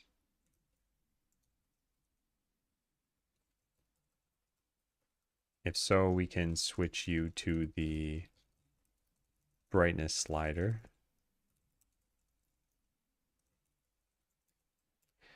I mean, the game would probably change a lot if we did that.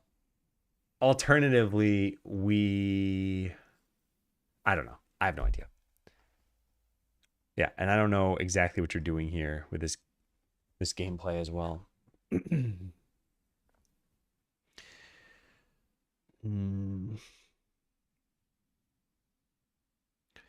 Maybe you're just playing as the saturation slider or something.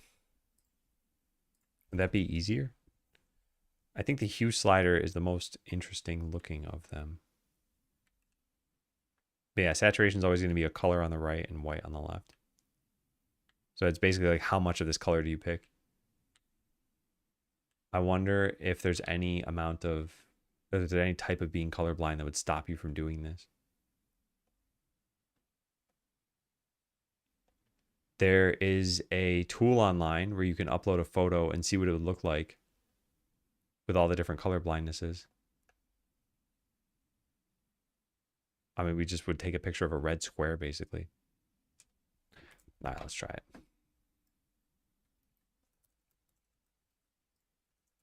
Color blindness simulation tool online. Yeah, here it was. Can I just paste in a picture? Paste. Hello, paste. Oh, there we go. Okay, so there it is. So let's try this. So yes, you can still distinguish between all the different colors there and there and there. Yeah, there's no problem with any of those. No problem there, no problem there, no problem there. No problem there. It's not really. Yeah, no problem. No problem with pretty much any of these. So if all we care about is the saturation, it's not a problem. If we care about the colors, then yeah, we should start to see an issue, right?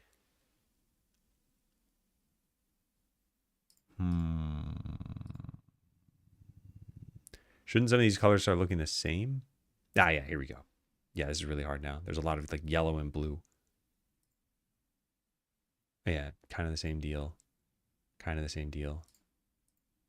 And then this would obviously be a problem. Yeah. Having max brightness emit light for a dark area would be fun if you play all of them. I was thinking you just play as one of them. Yeah, having it change lighting could be kind of interesting. Let me link this page. See this tool.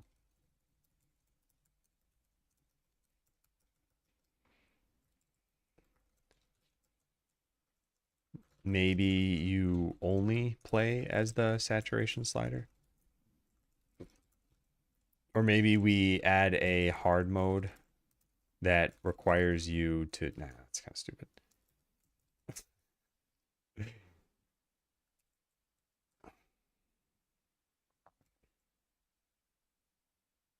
So the idea of detaching the hue slider out of here and then moving it around a world and doing something with it, I like.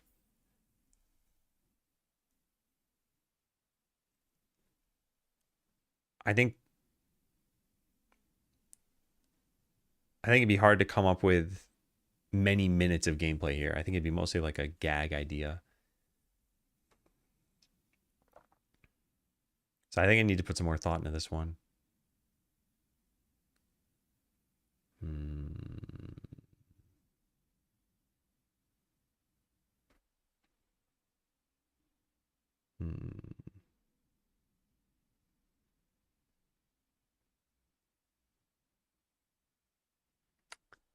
And if we don't have you match something, then it would be, well, I guess you're always matching a color. It's just how subjective is it? Let's say we showed you a scene and we had you color, so like here, we're like, oh, change the color of the apples on the tree, for example. Actually, it'd be kind of interesting to go through like all the different sub games. Like you just see a character walking around and like playing game on their own. So they're setting the prices of these things. And your job is to just change the color of apples.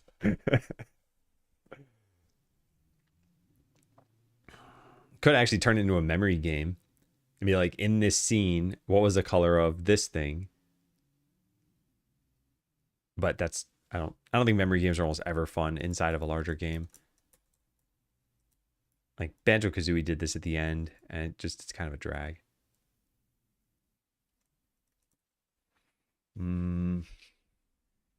Yeah, I'm not sure. I think I need to return to this one at some point.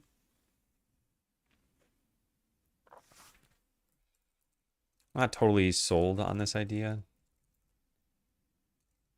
The thing I do like is playing as a color selector.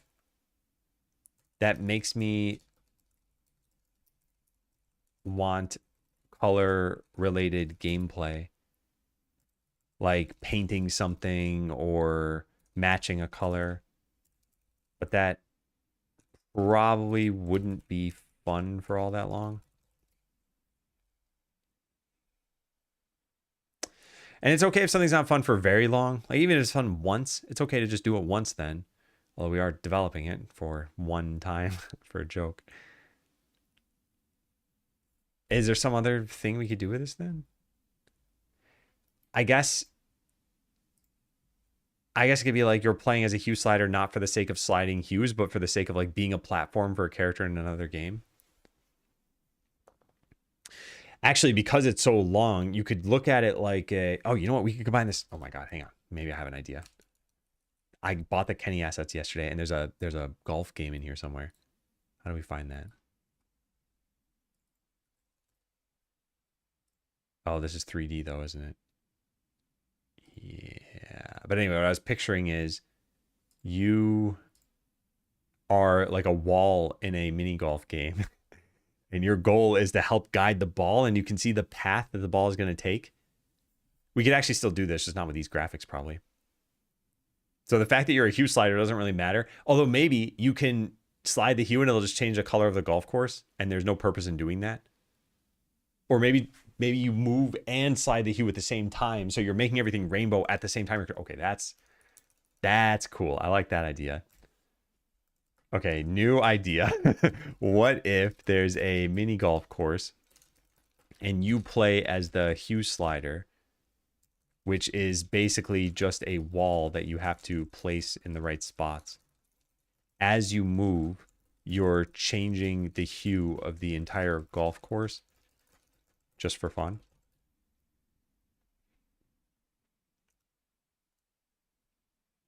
That feels broken. This feels super broken. And it's a funny idea too. And it could be in 3D actually. There's no problem with that, right? Yeah, you would see the path that the golf ball is going to be hit. You can reset a course. You have to. Oh wait, no, how does this work? Maybe it's always you have to get a hole in one. Yeah, you always have to get a hole in one. or else the AI player, the like computer player would need to line up a new shot.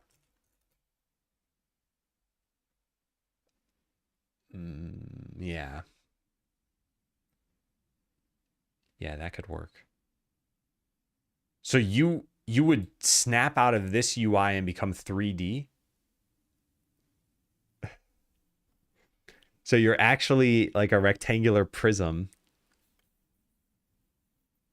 and you pop yourself out of this UI and move off the screen into Golf World, where we make our first 3D game inside of here. This game is getting crazier and crazier. that's I don't know. This is a little bit ambitious. You could use these golf assets. How much is in this pack? I downloaded it so I can go check it. 3D. Should find golf here somewhere. What do they call this? Mini golf kit. Why don't I see? Oh, there it is. There's no space, so it's at the end. Models. Oh, I have no clue what I'd be doing here. Can I look at these? Preview. I mean, it's pretty much what you'd expect, right?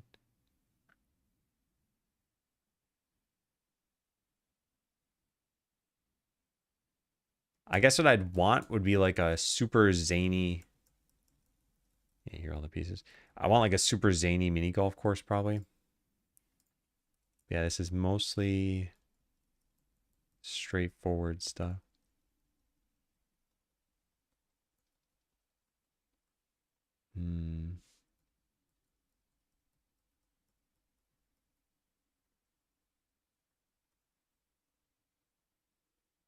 Yeah.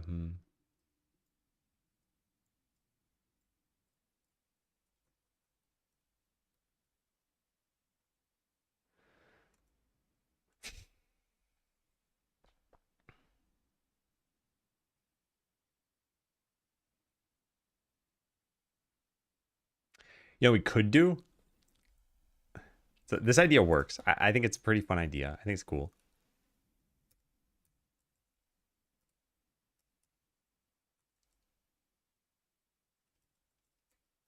We could make it so that one of the hues lights up like the full path that the ball will take as kind of a cheat for how to get through this game. But I don't think we really need that.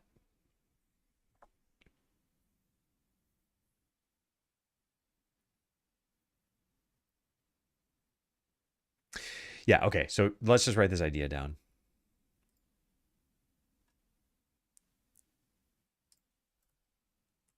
Let's see. Golf idea.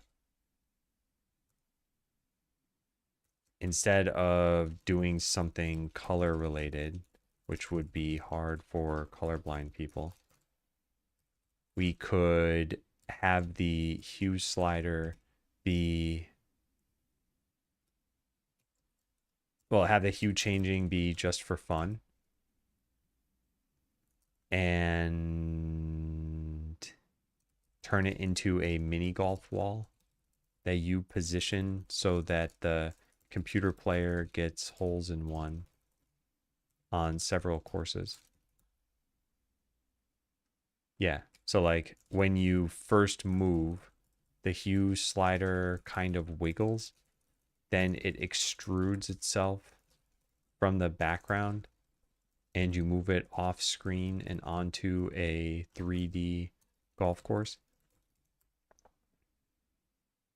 Or maybe the other way around. Like maybe you push it into the screen and it like falls onto the golf course.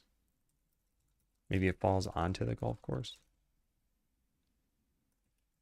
We transition from a blank background to the sky box of the golf course. Yeah, I haven't fully answered this. Where are the graphics again? Here.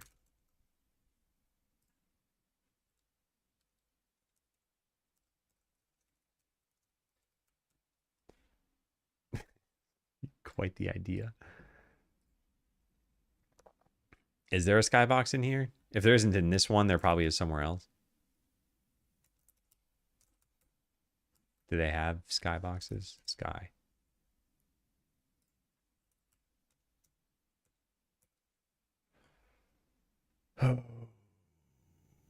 Skybox, side, bottom, etc. Clouds. Yeah, there are a few. Skyboxes folder. Yeah. It's pretty big.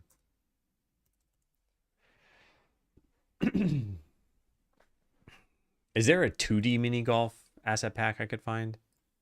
Mini golf. Game assets.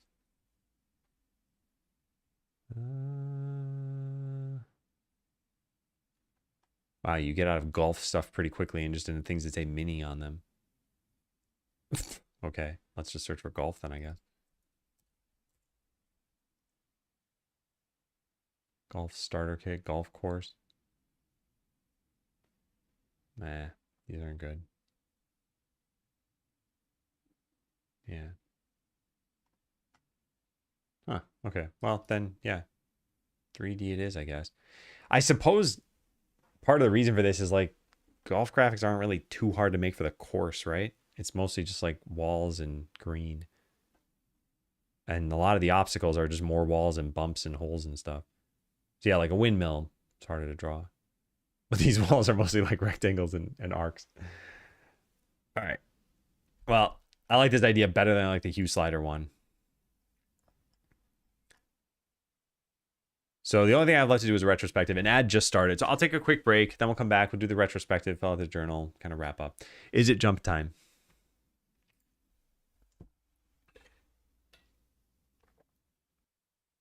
It's jump time.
again, close the game. Okay, so answer questions. I think we've done this stuff. Do a retrospective on the stabilization phase. Oh, yeah, I wonder if Campbell Soup is actually in Discord. Hang on one second, let me check this.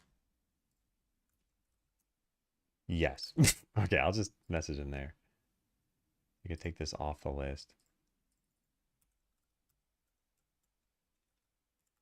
Message on Discord. All right, that is done. That's fun. I'm glad you like it. Yeah, so retrospective is all this stuff. I just want to think about this for a little bit. Like, how did this go?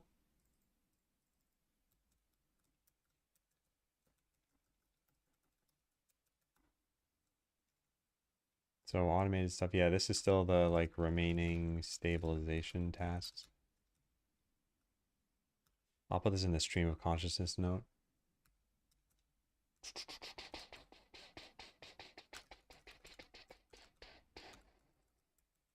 Okay. We still got to talk about that, but I'm going to put this in the AI task section and domains and email. Domain's pretty much done. I guess just email now that remains. Oh, I don't want to do it. I really don't want to do it. Oh, man. Yeah, I think on Monday, though, we'll start the new game. I don't even know what the new game's going to be.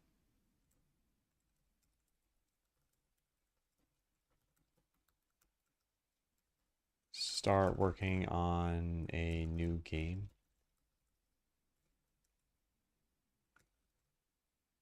Maybe it should just be the big one. Metroidvania followed by the space shooter. Probably. Yeah, probably. Hey, we could even play test it after that. I gotta change up the roadmap too. All right, I haven't actually done the retrospective though. Let's go take a look at that. So I wrote this on Tuesday. I feel like I was all over the place this time around and that was pretty productive, but there are a lot of dangling tasks. I also feel like there are tasks that aren't suitable for the stream, like setting up merch again that I need to get done. Now really is the time to do those. So retrospective as of now. I feel like I got a lot done.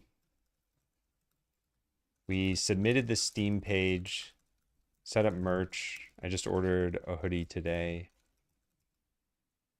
Got controller glyphs in. Got control rebinding in. Manage to stay on one project easily, or do you start some small projects on the side to not get bored? I think I stay on it pretty easily. I'm actually pretty bad about parallelizing projects, which is funny because when I play video games, I feel like I bounce all over the place with what kind of play style I want to try. But yeah, when it comes to working, I don't think I could work on multiple different games at the same time. This is sort of like doing that because Stuck in a Broken Tutorial is a collection of other games, but not really. It's all for the same project. What else did we do just looking at the journal? This all started there. Spent most of the morning addressing playtest feedback. Yeah, I'll just pull this on the other screen for a sec.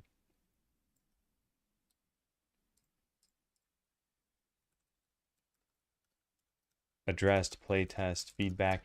Didn't I run other playtests during that time? Let me take a look. When did the last playtest end?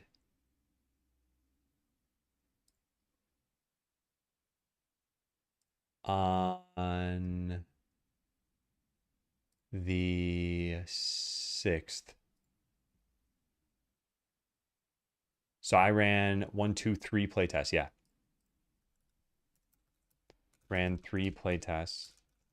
2 were before stabilization.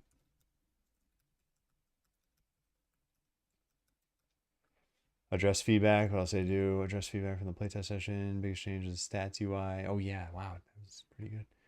Doing game design. Yeah, lots of game design.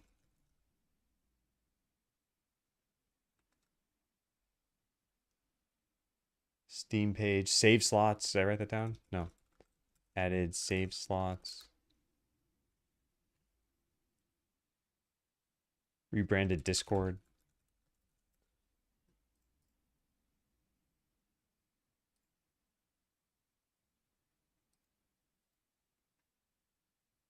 Hmm. Am I missing a day here?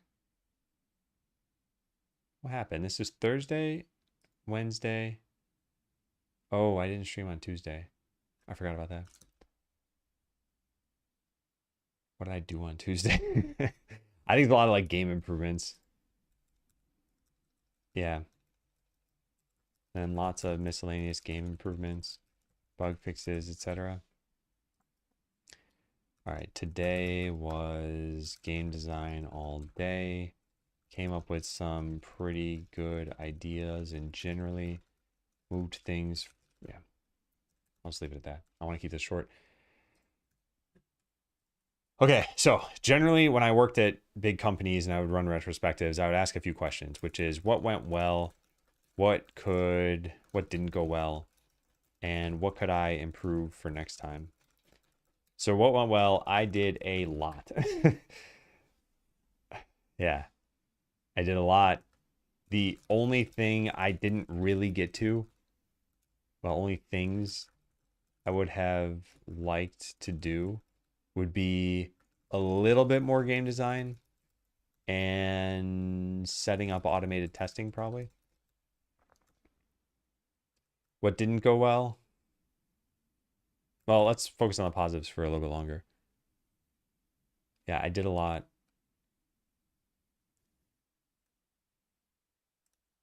Well, maybe this should just go into the negatives then here. Much of what I did isn't work I wanted. I had fun doing, i.e., I needed to apply some grit. I pushed a little bit too hard. What else though? I mean, didn't I write this on the roadmap? This is done. I didn't make any videos. Maybe some content creation. Maybe I should still make a vlog at some point, a devlog.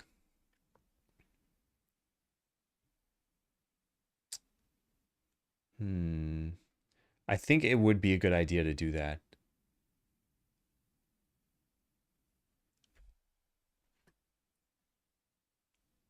Yeah, I think it would be a good idea to do that. Tuesday. Start planning a devlog. Maybe just one shot the whole thing to show off how the game looks after checkpoint 2. All right, what can I improve for next time? I think 2 weeks was the right amount of time. I don't know. I think just not work on weekends. Not work on weekends. Like, without trying to fit this structure too much, in general, what I'd say is it was worthwhile to do this. Not the retrospective. It was worthwhile to do the stabilization phase. Yeah, for those who didn't follow development too much, I did checkpoint 1, which is like develop, what was it, 2 sub games, and then play test, and then process feedback. Then we went into stabilization phase number 1. And there, I don't even remember what we did. But yeah, then checkpoint 2 was develop 3 more sub games, add more story development. And we're just ending with stabilization 2 here, which is where I got all this stuff done. This here, I guess. Yeah, the game's looking pretty good now, I'd say. Oh, I added a title screen.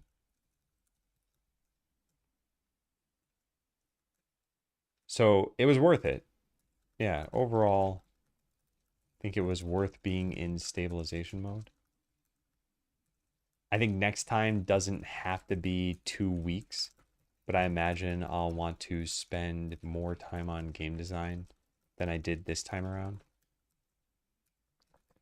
It'll be harder and harder to design new games as I cover ground, both from a genre perspective, actually, genre, assets, and specific mechanics will all start having overlap.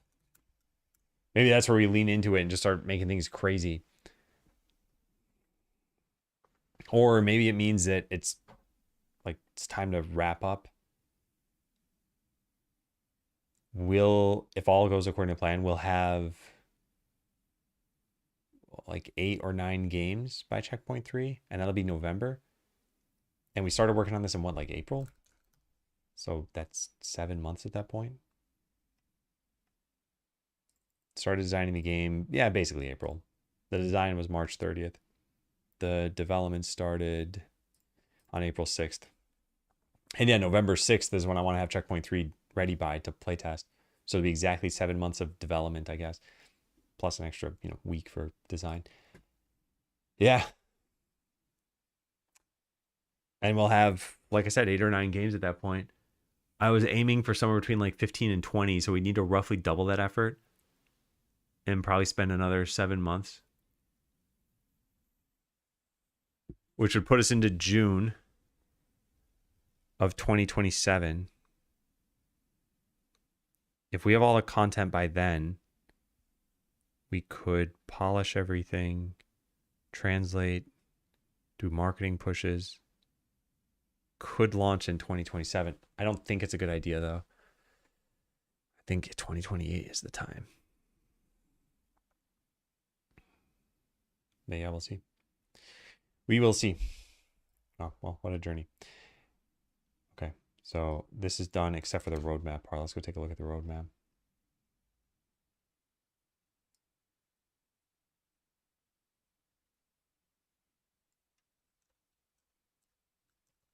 Oh yeah, I think the real question is, should we have done this throughout? Like, part of me wondered whether we should have done stabilization tasks throughout, but I like having the preform time to do whatever I think is necessary. 2028 feels so far away. I mean, it is pretty far away. It's still pretty much a year and a half. I know it's a little less than that, but yeah, a year and a third.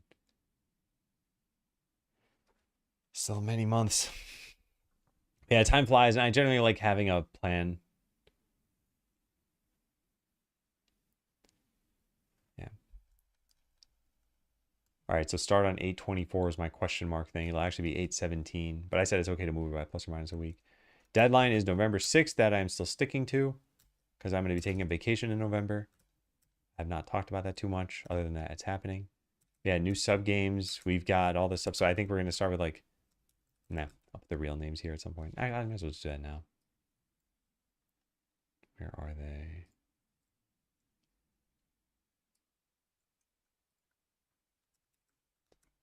All right, so backtracking platformer, space shooter, joke card game, falling block platformer, and hue slider game.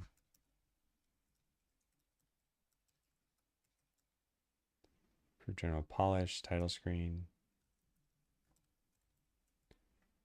Take a small vacation.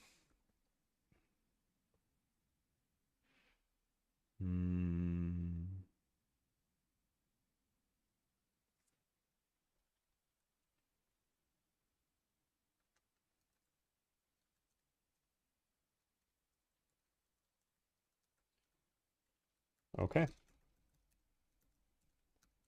I think it's all cleaned up. Yeah. So if you go to xautonomous.com, you can click this and see if the Steam page is online. It is not. That is too bad. Open by Monday. I just want to see this live, even though it doesn't really matter. It does mean we'd be able to start collecting wish lists. But even that doesn't really matter. A wish list is like, it's like owning stock.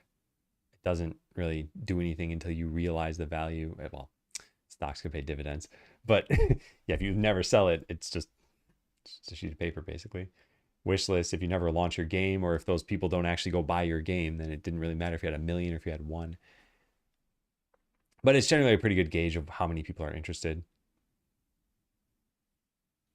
Yeah. Okay. Well, it's been a crazy couple of weeks. Yeah. I am gonna get going. I thank you all for watching. Did I hit the 6-hour mark today? Yes, barely. By the time I'm done with the sentence, I will be at 6 hours. Let's go raid somebody.